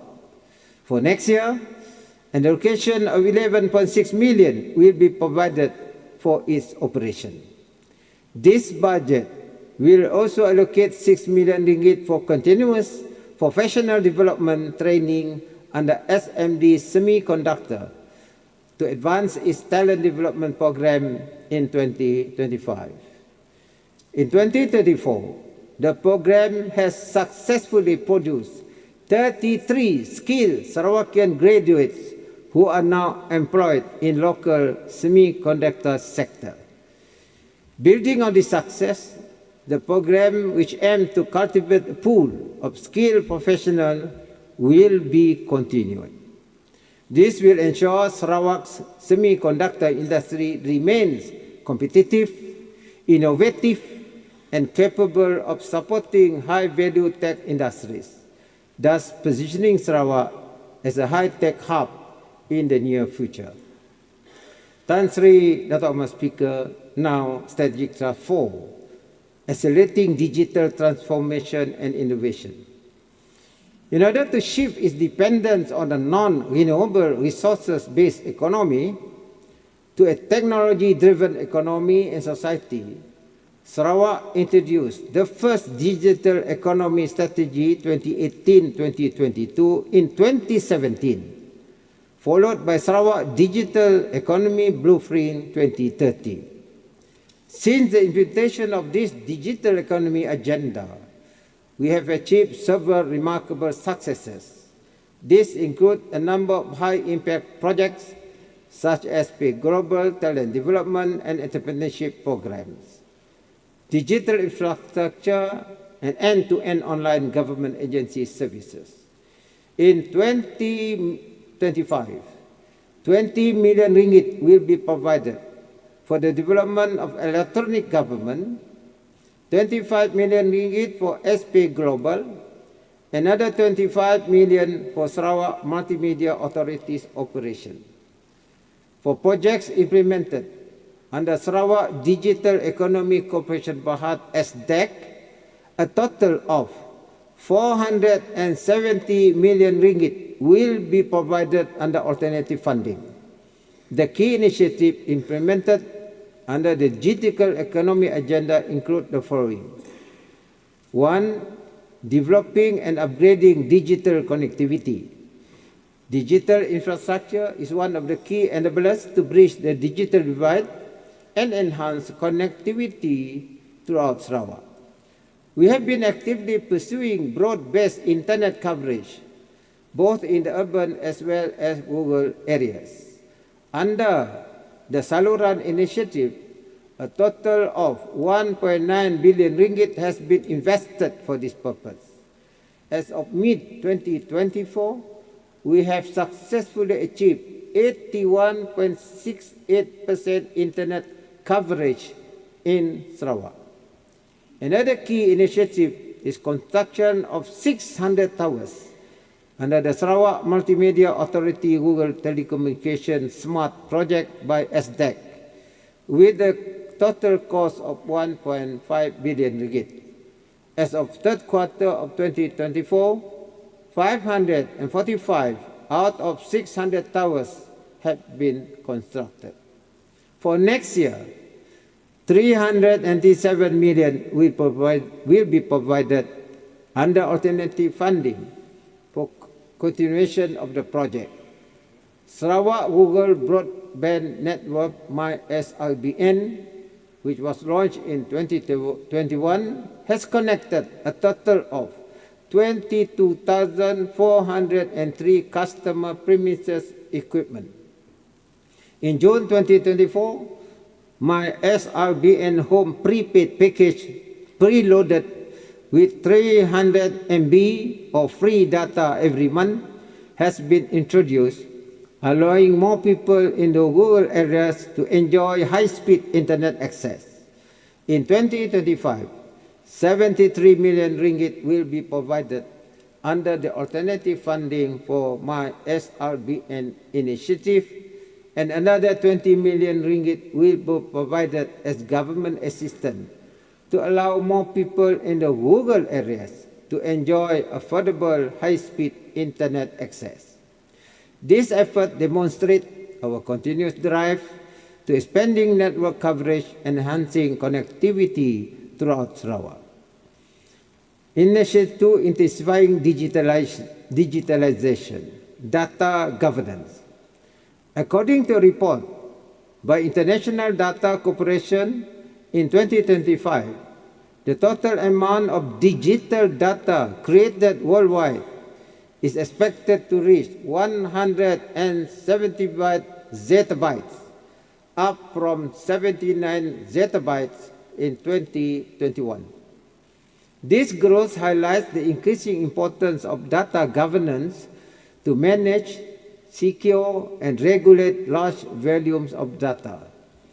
The government is set to introduce a formal data governance framework along with the necessary policies, guidelines, and legislation in 2025. Sarawak Integrated Operation Center, SIOC, as we continue to digitalize and modernize Sarawak, the development of the SIOC becomes vital. The SIOC will be the nerve center for collecting real-time data from various government systems, command centers, and digital services. This center will help us to perform data analytics towards improving decision-making and crisis alert management, as well as enabling effective responses to arising issues, problems, trends, and events. Cybersecurity. A dedicated cybersecurity unit has been established in February 2024 to implement a comprehensive cybersecurity framework focusing on effective governance, compliance, and capacity building. This proactive approach aims to safeguard Sarawak's cyber environment against increasing threats, which are particularly pertinent given the rise in cybercrime reported in recent years. Initiative 3, establishing Sarawak Artificial Intelligence Center. My administration will launch the Sarawak Artificial Intelligence Center, SAIC, in 2025, a key initiative to position Sarawak as a leader in technology-driven innovation. SAIC will focus on advancing AI technologies in various critical sectors, such as healthcare, agriculture, education, and manufacturing. The center aims to enhance productivity and create high-value jobs by fostering public-private partnership and collaborating with local and international players. Initiative 4, promoting digital business environment. The government, through Sarawak Digital Economic Corporation, has taken various measures to promote a digital business environment among micro, small, and medium enterprises. Among these initiatives are as follows. A, Go Digital, grant which provides 10,000 ringgit for purchase of digital hardware and software subscription to increase the adoption of digital tools and technologies among MSMEs. B, Digital Innovation Hub to ease business registration. To date, 7 digital innovation hubs are operating under SDEC, working with the respective local authorities to facilitate the process. Digital Village Accelerator, DIVA, a 6-month accelerator program targeted towards high-tech and innovative startup companies in AI, drone, blockchain, and biotechnology. The program participants will receive a grant of 150,000 each to assist them with the startup. To date, 16 startups benefited from the accelerator program, which has seen equity investment of about 300,000 ringgit with a total valuation of 80 million ringgit. Founders Forge is a 6-month boot camp targeted for innovative founders across Sarawak to discover potential startup founders and teams. Over 50 individuals have participated in the program since its introduction in 2022, with notable projects implemented together with SDEC in AI-powered vending machine, smart farming, and agriculture project. Sarawak Digital Mall has empowered local entrepreneurs by providing sellers with incubation training and promotional support. To date, 1,041 sellers have been trained, with 297 receiving incentive, collectively generating more than 1 million ringgit in gross merchandise value on TikTok Shop. Initiative 5, promoting investment innovation. The government will continue to provide research grants to promote and generate highly impactful science and technology-based research and innovation with the prospect of commercialization. A sum of 16 million ringgit will be made available in 2025, comprising of the following. 1. Sarawak Infectious Disease Center of 12 million ringgit. Sarawak Research Development Council of 3 million ringgit. And C. The Sarawak Science Center of 1 million ringgit. On top of this, 150 million ringgit will be provided next year to continue with the construction of Sarawak Infectious Disease Center, which is expected to be completed by September 2026. While another 135 million ringgit will be provided for the construction of Sarawak Science Center, which is expected to be completed by end of 2025. A sum of 25 million ringgit will be allocated to Sarawak Biodiversity Center in 2025 for its operation and various R&D projects. In order to promote research and development in application from our rich biodiversity and algae research and production facility to demonstrate the feasibility of cultivation at the community level, with trial testing in Gedong has been approved with a ceiling of 5 million ringgit. In addition, 22.5 million ringgit is provided for land acquisition for setting up of a large-scale microalgae production facility in Gedong. To promote, facilitate, and develop sago and nipah industry, the government has established Sago and Nipah Development Board SNDB. A sum of 5 million ringgit will be set aside for the operation of the board in this budget. To support the ongoing R&D in relation to sago and sago biomass, a sum of 18 million ringgit will be allocated for Crown research in 2025. In our continuing effort to undertake research to manage Sarawak tropical peatland in environmentally sound and sustainable manner, an allocation of about 2 million ringgit will be provided to Sarawak Tropical Peat Research Institute for 25 for its research project.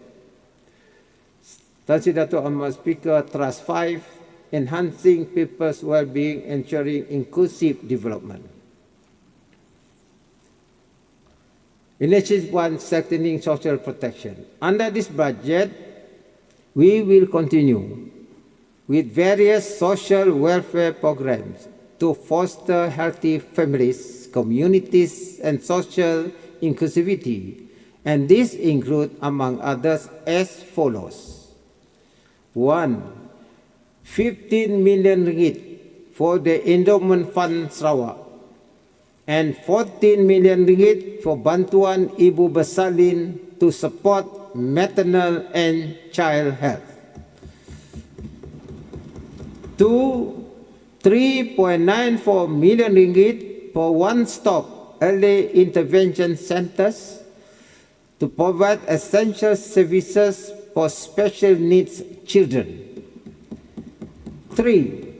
55 million ringgit for various welfare aids such as bantuan bantuan bencana, bantuan perubatan, bantuan OKU tidak berupaya bekerja, PTB, bantuan sekolah, and bantuan belia wanis. 4.7 million ringgit for hemodialysis assistance for kidney patient. And 15 million ringgit for the death compassionate assistance to ease the financial burden on families of diseased Kenyalang Gold Card holders. This initiative reflects our unflagging commitment to improving the lives of the rakyat, particularly those in vulnerable groups. Sumbangan Kepulauan Asas Sarawak. Tan Sri Dato' Asmaskas, this is something new. Being a caring and responsible government, I am pleased to announce another new and major initiative that aims to alleviate the financial burden of the rakyat, especially those from the low-income groups who are most affected by the rising cost of living. This initiative is called Sumbangan Keperluan Asas Sarawak, SKAS, which provides financial assistance ranging from 250 ringgit to 800 ringgit annually. Eligible recipients are Sarawakians residing in Sarawak, and the eligibilities are as follows. A. Household income of 5,000 ringgit and below will receive assistance worth 800 ringgit. B. Senior citizen without partners and children with income of 5,000 and below will receive assistance worth 400 ringgit. And C. Single person with income of 2,500 and below will receive assistance worth 250 ringgit. This assistance will help them to purchase basic food items such as rice, flour, cooking oil, sugar, and other basic essentials. For this purpose, my administration will allocate 450 million ringgit next year, which will benefit not less than 850,000 recipients. With this assistance, I may say that everyone will have food on their table. Notwithstanding this, most of the SKAS will also be receiving financial contribution given by the federal government ada Sumbangan Tunai Rahmah STR. Senior citizen health benefit. As a government that will continue to protect the rakyat, we will further invest in healthcare, especially to assist our aging population and empower them to take charge of their own health. We have recently approved the implementation of the senior citizen health benefit. For 2025, a sum of 50 million ringgit will be allocated for this purpose, which is estimated to benefit 100,000 senior citizens. Each eligible senior citizen will be entitled to 500 ringgit cashless medical assistance to pay for their medical bills at the approved panel clinics. This assistance is particularly aimed at the M40 and B40 groups, many of whom are retired without a stable income. Initiative 2, creating job opportunities and increasing household income. Various programs to empower women and vulnerable groups, equip them with knowledge and entrepreneurship skill will continue to be implemented next year, aiming at increasing their household income. Among the programs are as follows: A, low-income household empowering program with an allocation of 3.75 million ringgit to assist 750 low-income families in starting small businesses. B, usahawan mikro kebajikan with an allocation of 2.5 million ringgit to support micro entrepreneurs from B40, person with disabilities, single mothers, and widows through training, capital assistance, and market access.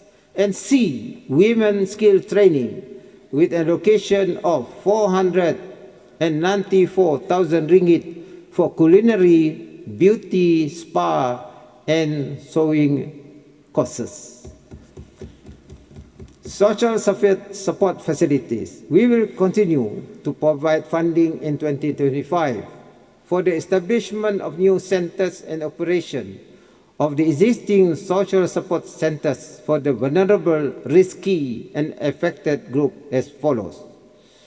1, 3.08 million ringgit for the establishment operation of community social support center in Kuching, Sri Aman, Sibu, Bintulu, Lawas, and Muka. B, 1.8 million ringgit for operation of current tempat transit Galandangan, Sibu, Kuching, Miri, and Bintulu.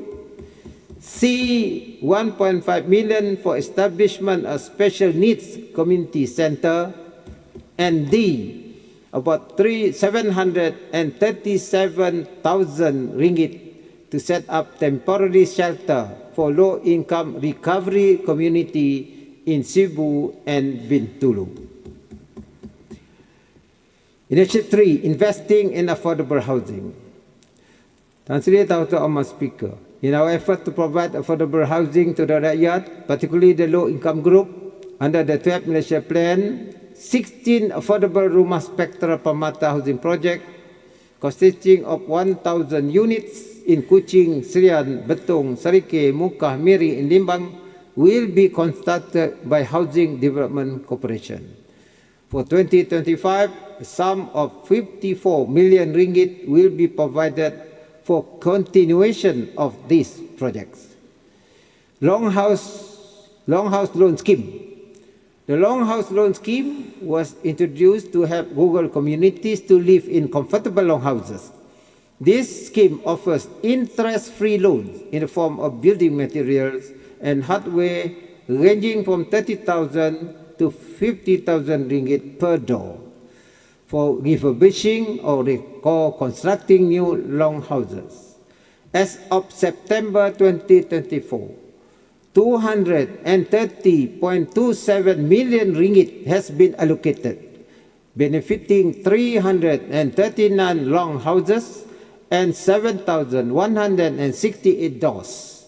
My administration has committed to provide 50 million annually for this scheme, on top of an annual allocation of 10 million from the federal government. Housing Deposit and Repayment Assistance Scheme. The Housing Deposit and Repayment Assistance Scheme, which is managed by Mutiara Mortgage and Credit Sdn Bhd, provides the financial assistance of 10,000 ringgit to first-time home buyers from the B40 and M40 income group to help cover housing deposit or loan repayment. A sum of 41 million ringgit will be provided in 2025 for continuation of this scheme. Housing subsidies for home ownership. To ensure our rakyat can afford to own a house, my administration will introduce a new initiative in the form of housing subsidies for the low-income group to cover part of the housing prices. A sum of 50 million ringgit will be allocated in 2025 for this purpose. Resettlement scheme and village extension scheme in easing the financial burden of those in the low and medium income group in Sarawak to secure residential lot to build their own houses. We will continue to give priority to the implementation of resettlement scheme SPS and village extension scheme SPK project with a budget of 30 million ringgit in 2025. Among the major projects to be carried out next year are as follows. 1.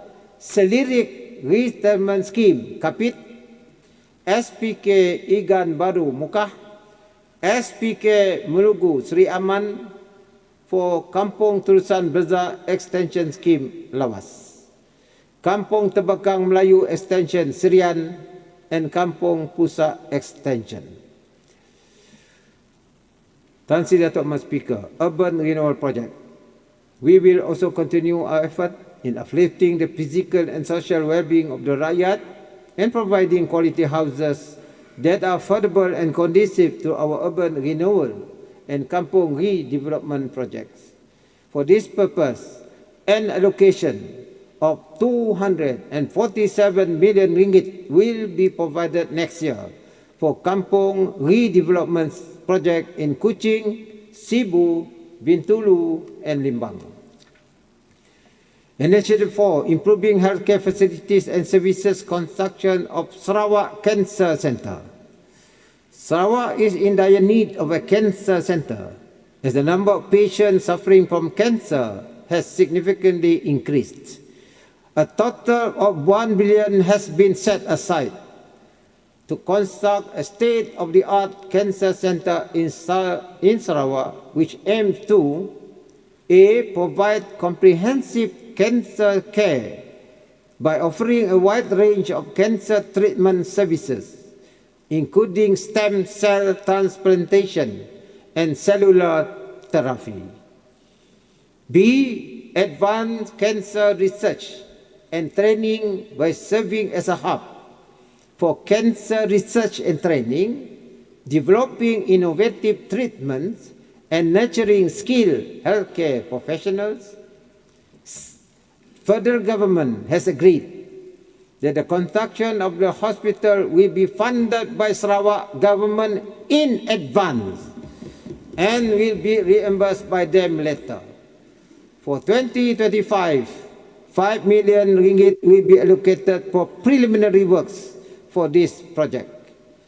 Tan Sri Dato' Mas Speaker, our suit for public investment ensuring the well-being of Sarawakian from basic need to education, housing, welfare, and healthcare testifies our steadfast commitment to addressing the needs of the rakyat through every stage of their life, from cradle to grave. Strategic Task 6, promoting culture, sport, and youth empowerment. Initiative 1, promoting sport. We have successfully hosted the recent 21st edition of Sukma and Para Sukma 2024, and we become the champion. This event clearly showed an exciting and remarkable display of athleticism and sportsmanship among Sarawakian athletes. Sarawak has excelled as the overall champion of Sokan Malaysia and Para Sukma.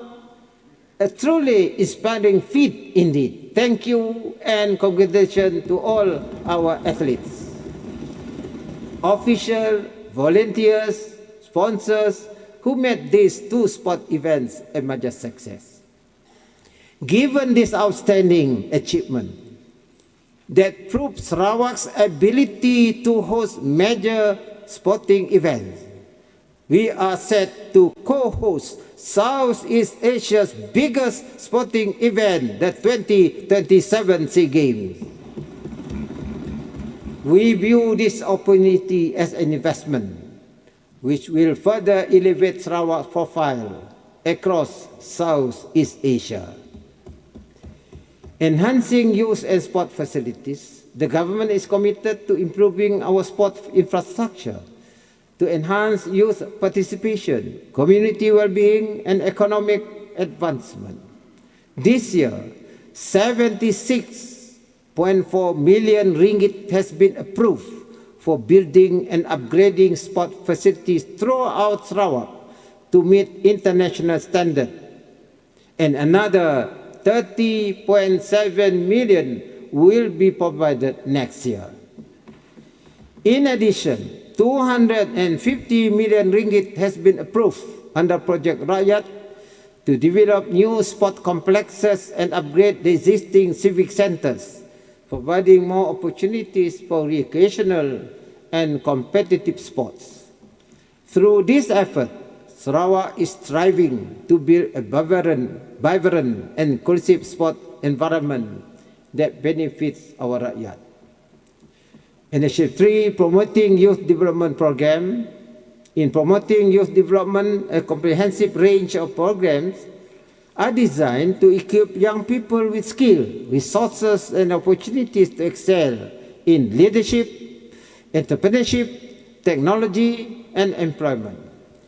Various initiatives have been introduced and continue to be implemented with specific allocation in 2025 budget, among others, as follows: A, 6.1 million for sport development grants to organize sport events, to support team formation and provide resources for athletes to participate in training and competition, as well as the establishment of sports clubs.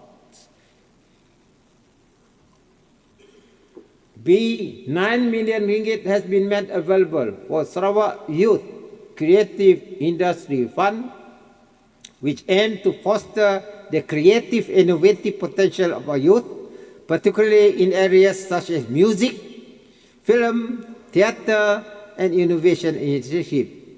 This fund has enabled more talented youth to participate in international programs, explore digital creative content, and contribute positively to their communities through creative projects. C, 2 million ringgit will be provided under the operating expenditure to carry out various programs and activities to promote and encourage entrepreneurship among Sarawak's youth. With the right infrastructure, skill, and support, we are confident that our youth will rise to the occasion and able to create a better future for themselves. Tan Sri Datuk Mas Speaker, now the question of sustainability, environmental sustainability. Initiative 1, Promoting Climate Change Initiative. Net Zero Strategy. Sarawak is at the forefront of the hydrogen economy, showcasing our commitment to innovation and our vision of becoming a regional leader in clean energy. We are a key player in Malaysia's national energy transition roadmap. We plan to develop a green hydrogen hub. This emerging hydrogen economy opens exciting opportunities for investment, from cutting-edge technologies like electrolyzer and fuel cells to energy storage and sustainable transport. By embracing collaboration, strong policies, and continuous innovation, we can build a future powered by clean, sustainable energy. In addition, Sarawak aims to play a central role in addressing global climate challenges, including the goal of net zero by 2050. While advancing our aspiration to become a regional renewable energy powerhouse. Toward this end, under the 2035 budget, a sum of 11 million ringgit will be set aside to establish Sarawak Net Zero and Carbon Plan, as well as for the implementation of Environment Reduction of Greenhouse Gases Emission Ordinance 2023. B, Forest Carbon Activity. Forest carbon activity is one of the strategies to reduce greenhouse gas emission by conserving forests and restoring degraded forests. The introduction of Forest Carbon Activity Rules 2022 provides a clear regulatory framework for forest carbon project in Sarawak. This regulation offers comprehensive operational guidelines for forest carbon initiative, encompassing the issuance of forest carbon permits, administration of carbon credits, and verification and monitoring of carbon sequestration effort. In alignment with its climate change strategy, Sarawak has issued 4 forest carbon permits covering 180,037 hectares. The issuance of this permit marks a pivotal achievement, reflecting Sarawak's dedication to sustainable forest management, while simultaneously creating new revenue opportunities to the sale of carbon credits in international market. For 2025, 1.5 million ringgit will be allocated for forest carbon projects in Sarawak. Initiative 2, intensifying environmental sustainability. Sustainable environmental management. The Sarawak Sustainability Blueprint aims to create sustainable pathways in key economic sectors while aligning environmental development with sustainability goals.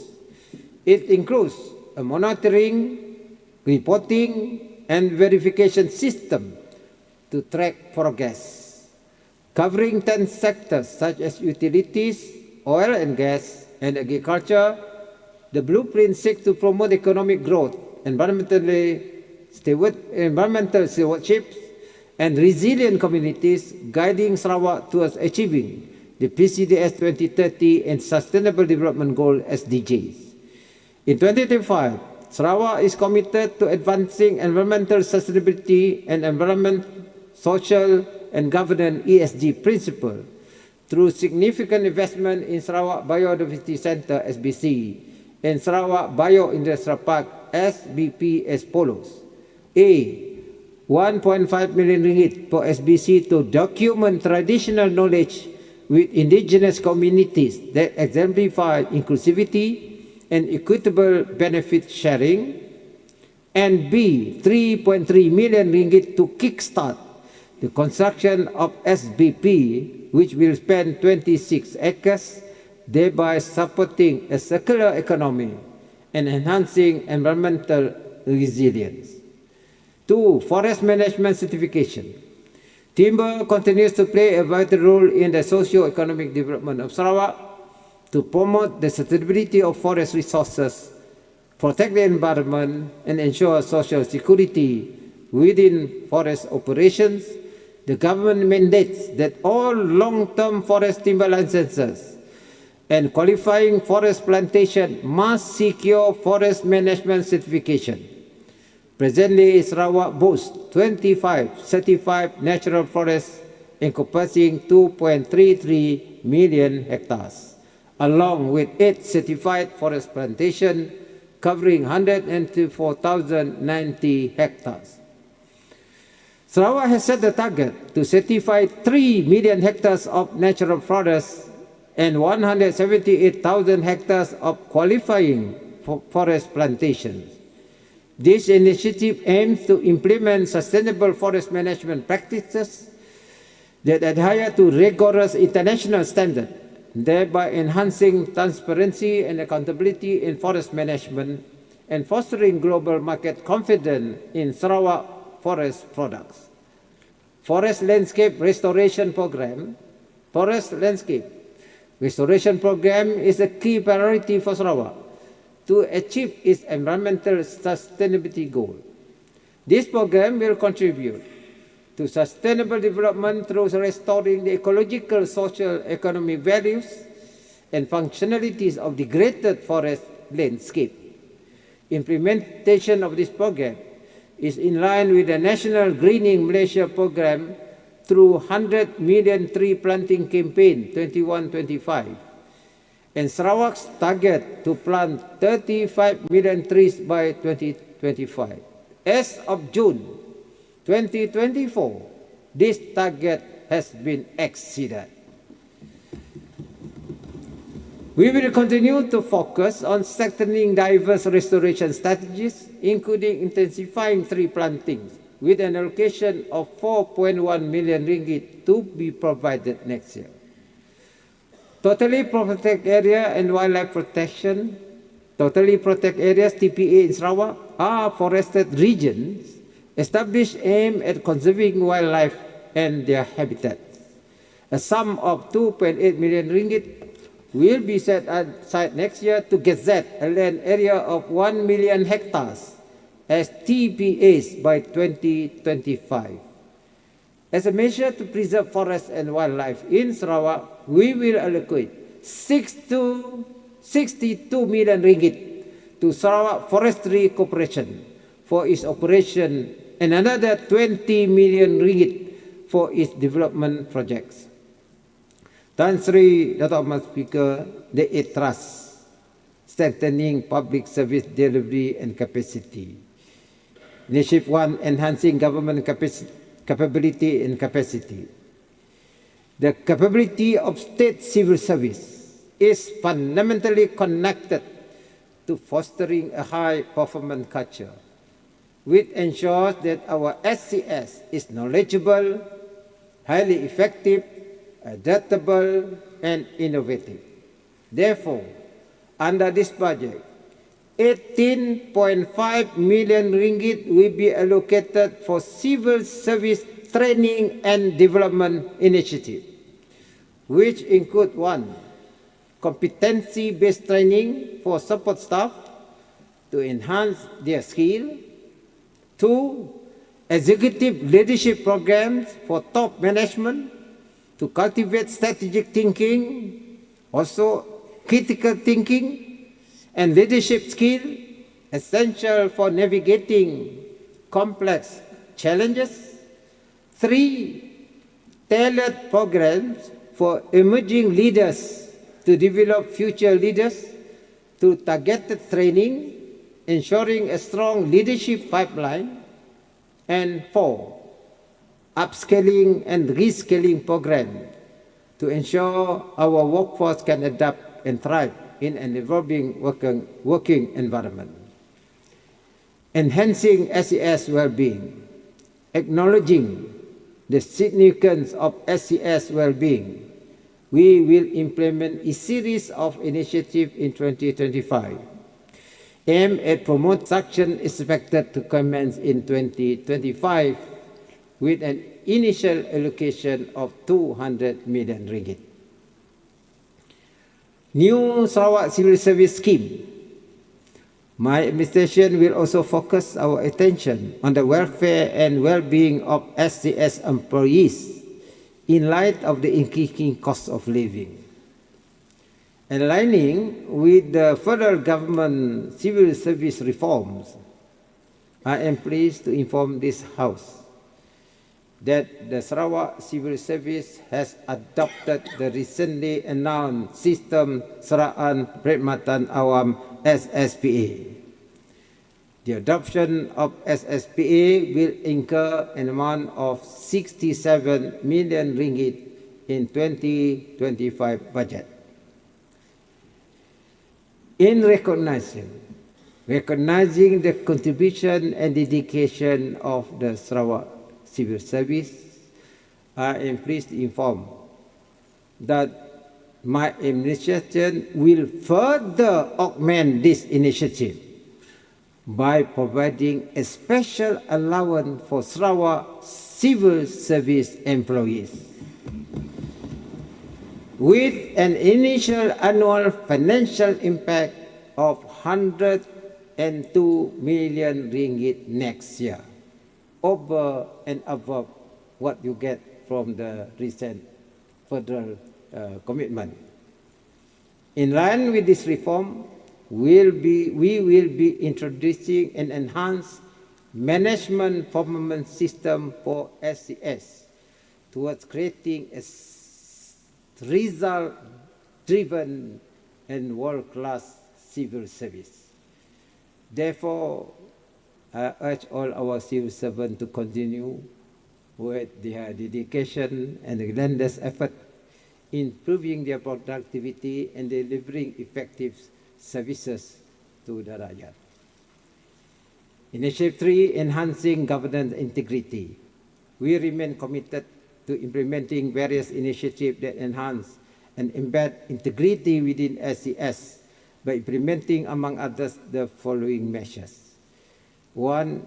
Empower certified integrity officers, CEIOs, across various agencies, ensuring that they are equipped with the necessary tools, support, and framework to perform their responsibilities effectively. 2. Maintain oversight and coordination of the essential function performed by the integrity units in different agencies. And 3. Establish the Sarawak Ombudsman, which plays a crucial role in addressing issues of maladministration within public service. It investigates complaints and advocates accountability, transparency, and fairness, ensuring that public officials uphold the highest ethical standards. Initiative 4, accelerating digital transformation of government services. Our SCS will continue to improve service delivery system by streamlining processes, fostering interagency collaboration, reduce bureaucracy, implementing regulatory experiments, leveraging behavioral insight, enhancing service delivery, and ultimately improving ease of doing business.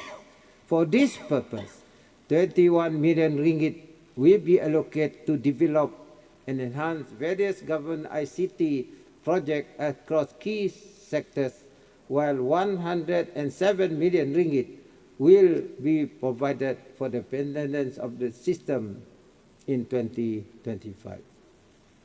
Tuan Sri Dato' Ahmad Speaker, transforming Sarawak into an economic powerhouse in green hub. Sarawak Gas Roadmap. Sarawak Gas Roadmap, which was launched in 2019, is a 10-year roadmap aimed at harnessing our natural gas resources to drive socio-economic transformation. The roadmap focuses on maximizing the domestic utilization of natural gas through gas-based infrastructure development and promoting industrial growth with value-added activities. With the appointment of Petros as Sarawak gas aggregator under the distribution of gas ordinance in February this year, Sarawak through Petros will increase its domestic gas utilization from the current 6% to about 30% by 2030. As the roadmap progresses and Petros fully operationalizes its role as gas aggregator, Sarawak will be able to position itself as a key economic powerhouse both within Malaysia and the region. Sarawak Energy Transition Policy. We are set to complete Sarawak Energy Transition Policy, SETP, which aims to guide the state towards a secure, equitable, and clean energy future by 2050. This policy focuses on 4 key sectors: power, transportation, industry, and building. The SETP adopts a multi-dimensional strategy that integrates policy, regulation, technology, infrastructure, and community engagement. This transition will be driven by 8 energy-related pillars, that is, renewable energy RE, hydrogen, energy efficiency, green mobility, synthetic fuels, bioenergy, natural gas, and carbon capture, utilization, and storage CCUS. For instance, in the power sector, the SETP aims to achieve a generation capacity of 10 gigawatt by 2030, while at the same time maintain a grid carbon emission intensity of 0.17 tons of CO2 per megawatt hour of energy generated. This will involve maintaining a capacity mix of approximately 60% renewable energy, primarily sourced from hydroelectric dams, natural gas, solar, and bioenergy. Sarawak Hydrogen Economy Roadmap. Tan Sri Dato' Ahmad Speaker, the Sarawak Hydrogen Economy Roadmap is a strategic roadmap leveraging on our wealth of renewable energy resources, abundant natural gas reserve, and significant carbon storage capacity. It will provide a comprehensive framework addressing various facets of the hydrogen industry, including the entire value chain, regulatory and legal frameworks, and economic instrument essential for fostering long-term growth in the sector. Over the past 5 years, Sarawak has positioned itself as one of the major players in the hydrogen economy in Southeast Asia. The region has attracted substantial foreign direct investment totaling USD 4.3 billion ringgit, USD 4.3 billion dollars, largely from Japan and South Korea. The recent establishment of the Sarawak Hydrogen Hub in Bintulu is poised to further attract foreign investors to participate in clean hydrogen production and its downstream value chain. Sarawak Aerospace Industry Development Roadmap. As Sarawak aspires to be the hub for space technology in the region, we will formulate a Sarawak Aerospace Industry Development Roadmap focusing on sustainable growth and technological advancement in the space industry. As this industry is new to Sarawak, the roadmap will be framed with key elements among others as follows. A. Regulatory and policy framework which will set the governance in place. 2. Research, development and innovation aspect to bring ourselves up to speed to the forefront of this industry. C. Development of infrastructure. D. Workforce development and skill training. And E. Collaboration and partnership with other countries and aerospace players. Sarawak Public Financial Transformation Program. Tan Sri Dato' Ahmad Speaker, we will continue to strengthen Sarawak public financial management to ensure efficient utilization of resources that will contribute directly to Sarawak's development milestones. Under the 5-year plan, it is important for us to formulate macroeconomic framework policies, strategies, and key initiatives with measurable outcome to monitor and evaluate the impact of this initiative. Thus, a whole of government performance measurement approach needs to be adopted. Toward this, an integrated result-based management, IRBM, will thus be initiated. IRBM is a strategic framework focused on achieving measurable outcomes through an integrated approach to planning, result-based budgeting, monitoring, and evaluation across all levels of government. IRBM emphasizes linking resources directly to specific impactful results. This approach fosters accountability, promotes evidence-based decision-making, and enables the government to achieve tangible outcomes rather than merely completing specific tasks. The key components of IRBM are 1. Integrated development planning, 2. Result-based budgeting system, and 3. Result-based personnel performance system. 4. Result-based monitoring and evaluation system, and 5. Result-based management information system. We have recently embarked on the implementation of result-based budgeting, one of the key components of IRBM that will transform public sector governance by directly tying budget allocation to measurable outcomes. Consolidation and restructuring of Sarawak equity investment. Tan Sri Dato' Ahmad Speaker, I wish inform this House that we be undertaking a study to explore the possibility of restructuring our equity investment and strategic asset to be under a new strategic investment entity. Presently, we are proactively investing in various strategic sectors of the economy, such as energy, banking, airline, plantation, telecommunication, mining, oil and gas, media, healthcare, information technology, and high-tech industries. The proposed consolidation of this area of investment has the potential to bring about higher professionalism in Sarawak's ownership role by pooling specialized capabilities under the new entity. It will also anticipate to promote greater governance, coherence, and consistency in managing the state asset by having a centralized control and oversight for accountability in its operation as well as performance monitoring. Ultimately, the aim is to ensure that every investment we make will eventually give optimum returns to the state. Revenue engineering.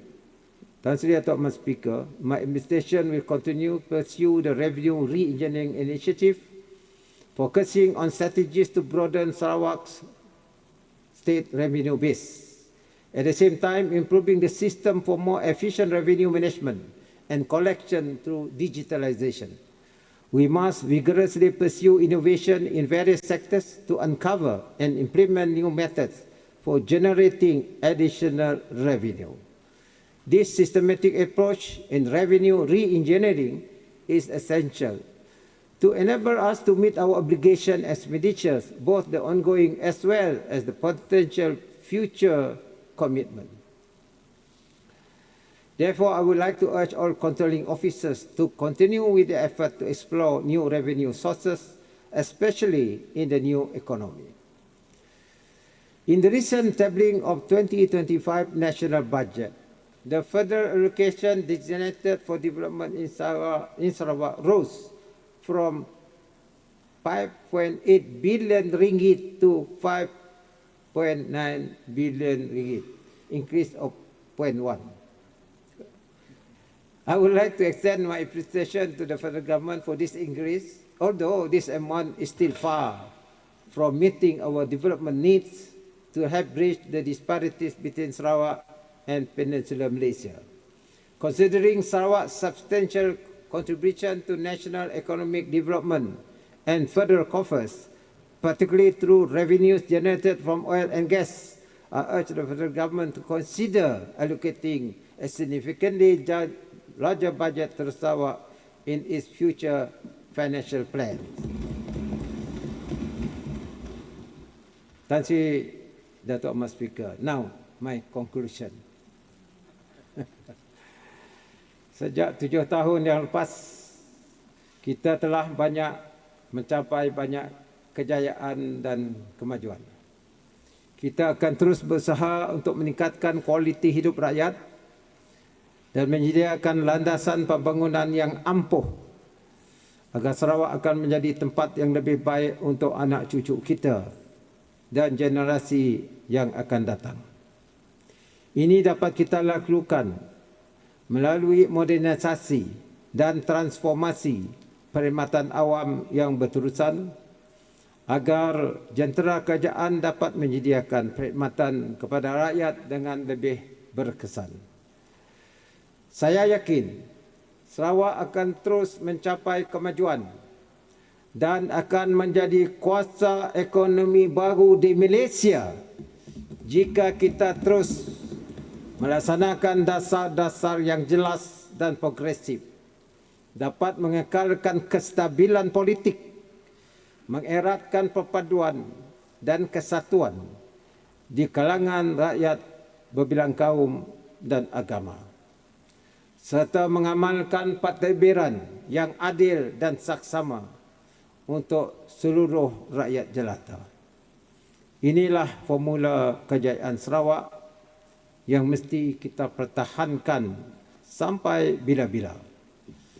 Maka kerajaan GPS di bawah pimpinan saya akan terus komited dan bertekad untuk memastikan visi kita untuk membawa kemakmuran dan melonjak Sarawak ke era yang lebih gemilang menjelang 2030 dapat kita capai akhirnya. Pada kesimpulannya, Tan Sri Dato' Ahmad Speaker, Belanjawan 2025 ini menunjukkan komitmen tinggi kerajaan GPS untuk memastikan ekonomi Sarawak terus berkembang pesat dan pada masa yang sama membantu rakyat menengangi kos sara hidup dan dapat bersama-sama menikmati limpahan pembangunan. Kita akan terus memelihara alam sekitar dan terlibat sama dalam menangani cabaran perubahan iklim agar pembangunan yang kita capai adalah mampan, sustainable, terangkum, inklusif dan saksama equitable.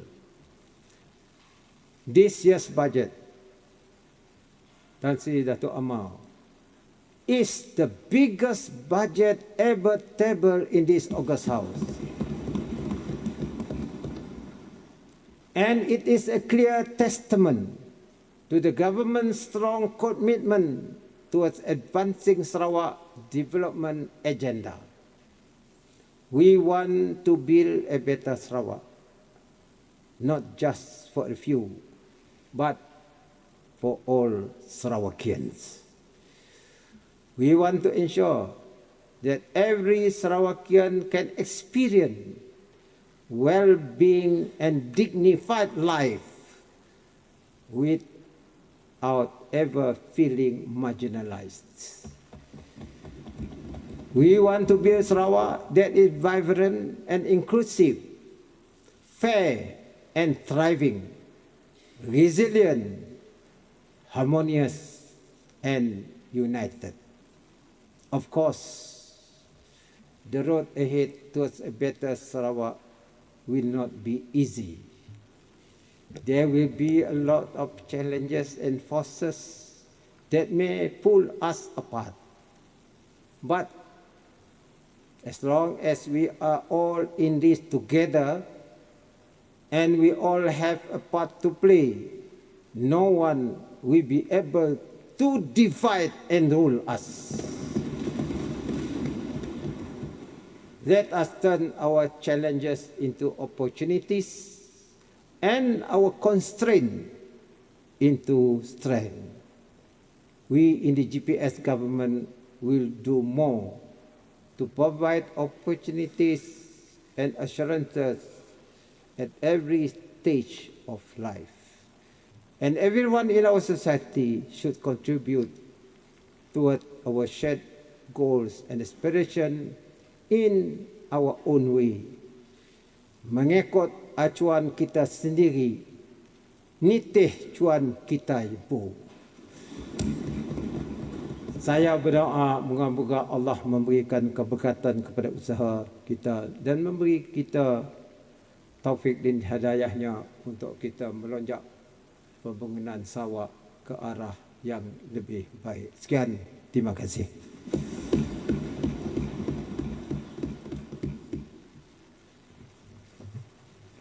Tan Sri Dato' Ahmad Speaker, I beg to second.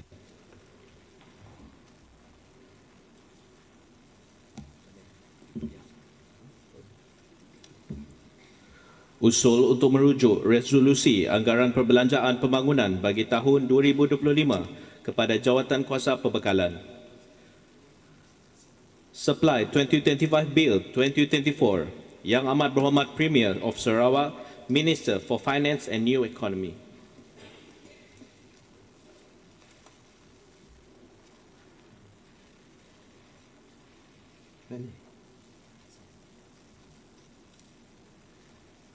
Terima kasih, Dato' Mr. Speaker. I beg to move that the following resolution be referred to the Committee of Supply.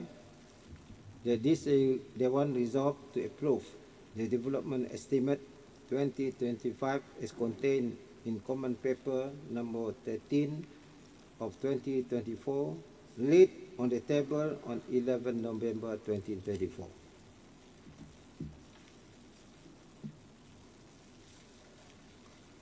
As presented in Common Paper number 13 of 2024, the total development expenditure for 2025 amounts to 10.867 million ringgit, 10,867 million ringgit. Out of this amount, 10,725 million ringgit will be financed by state funds, while the balance 142 million ringgit will be financed by federal government through reimbursable loans and grants. The sum of 10,867 million ringgit as proposed has been allocated on the basis of projected expenditure commitments and requirements for approved development activities during the year.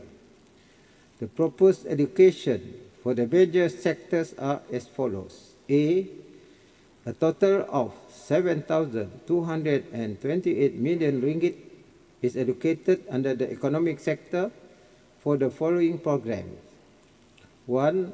4,597 million ringgit is for commerce and industry for purposes such as state corporate investment, development agencies, projects and programs, tourism industry development and promotions, state industrialization, conservation and protection of heritage collection, and development of human resources. 2.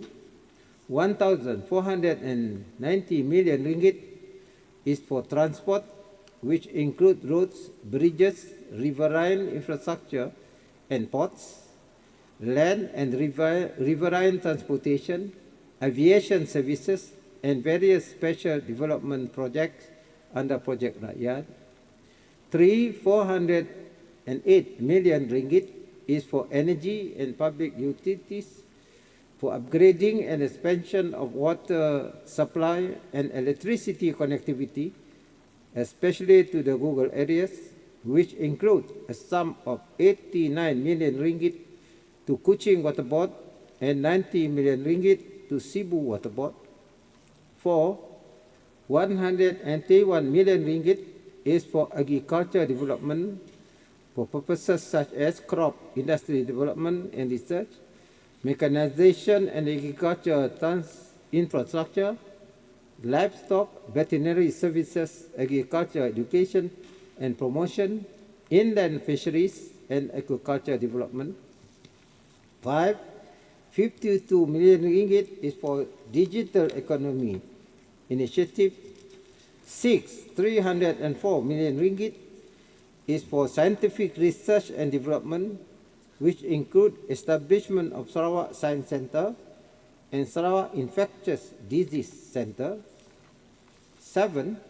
57 million ringgit is for feasibility studies on various state development planning and policy formulation.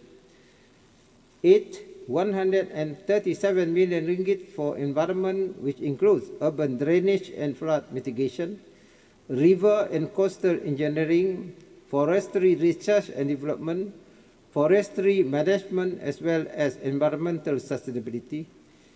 And 9. 1.5 million is for development of mineral industry. B.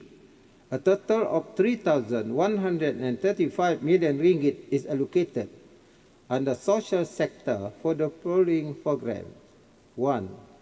2,163 million ringgit is for village and community development for the implementation of various rural transformation projects, minor rural projects, urban development and residential scheme, and family development.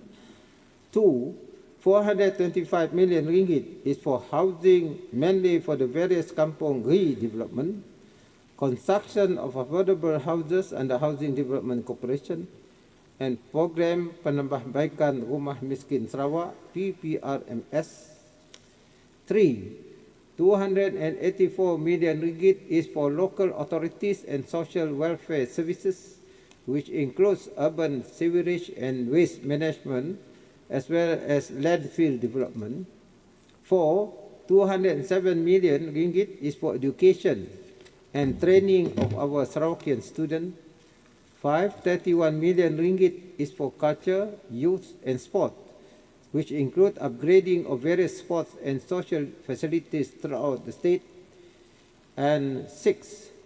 25 million ringgit for our health, which include upgrading of dilapidated health facilities throughout the state and construction of Sarawak Cancer Center. A total of 504 million is allocated under general administration sector, construction of government offices and service quarters, school, as well as implementation of government ICT project. Tan Sri Dato' Ahmad Sikit, I beg to move.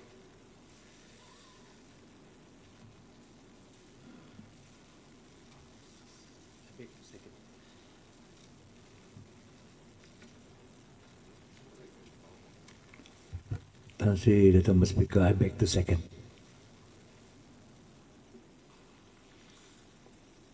Ahli yang berhormat, the debate on the Supply 2025 Bill 2024 stands adjourned until Wednesday, 13 November 2024. With a break, Dewan resumes at 2:30 p.m.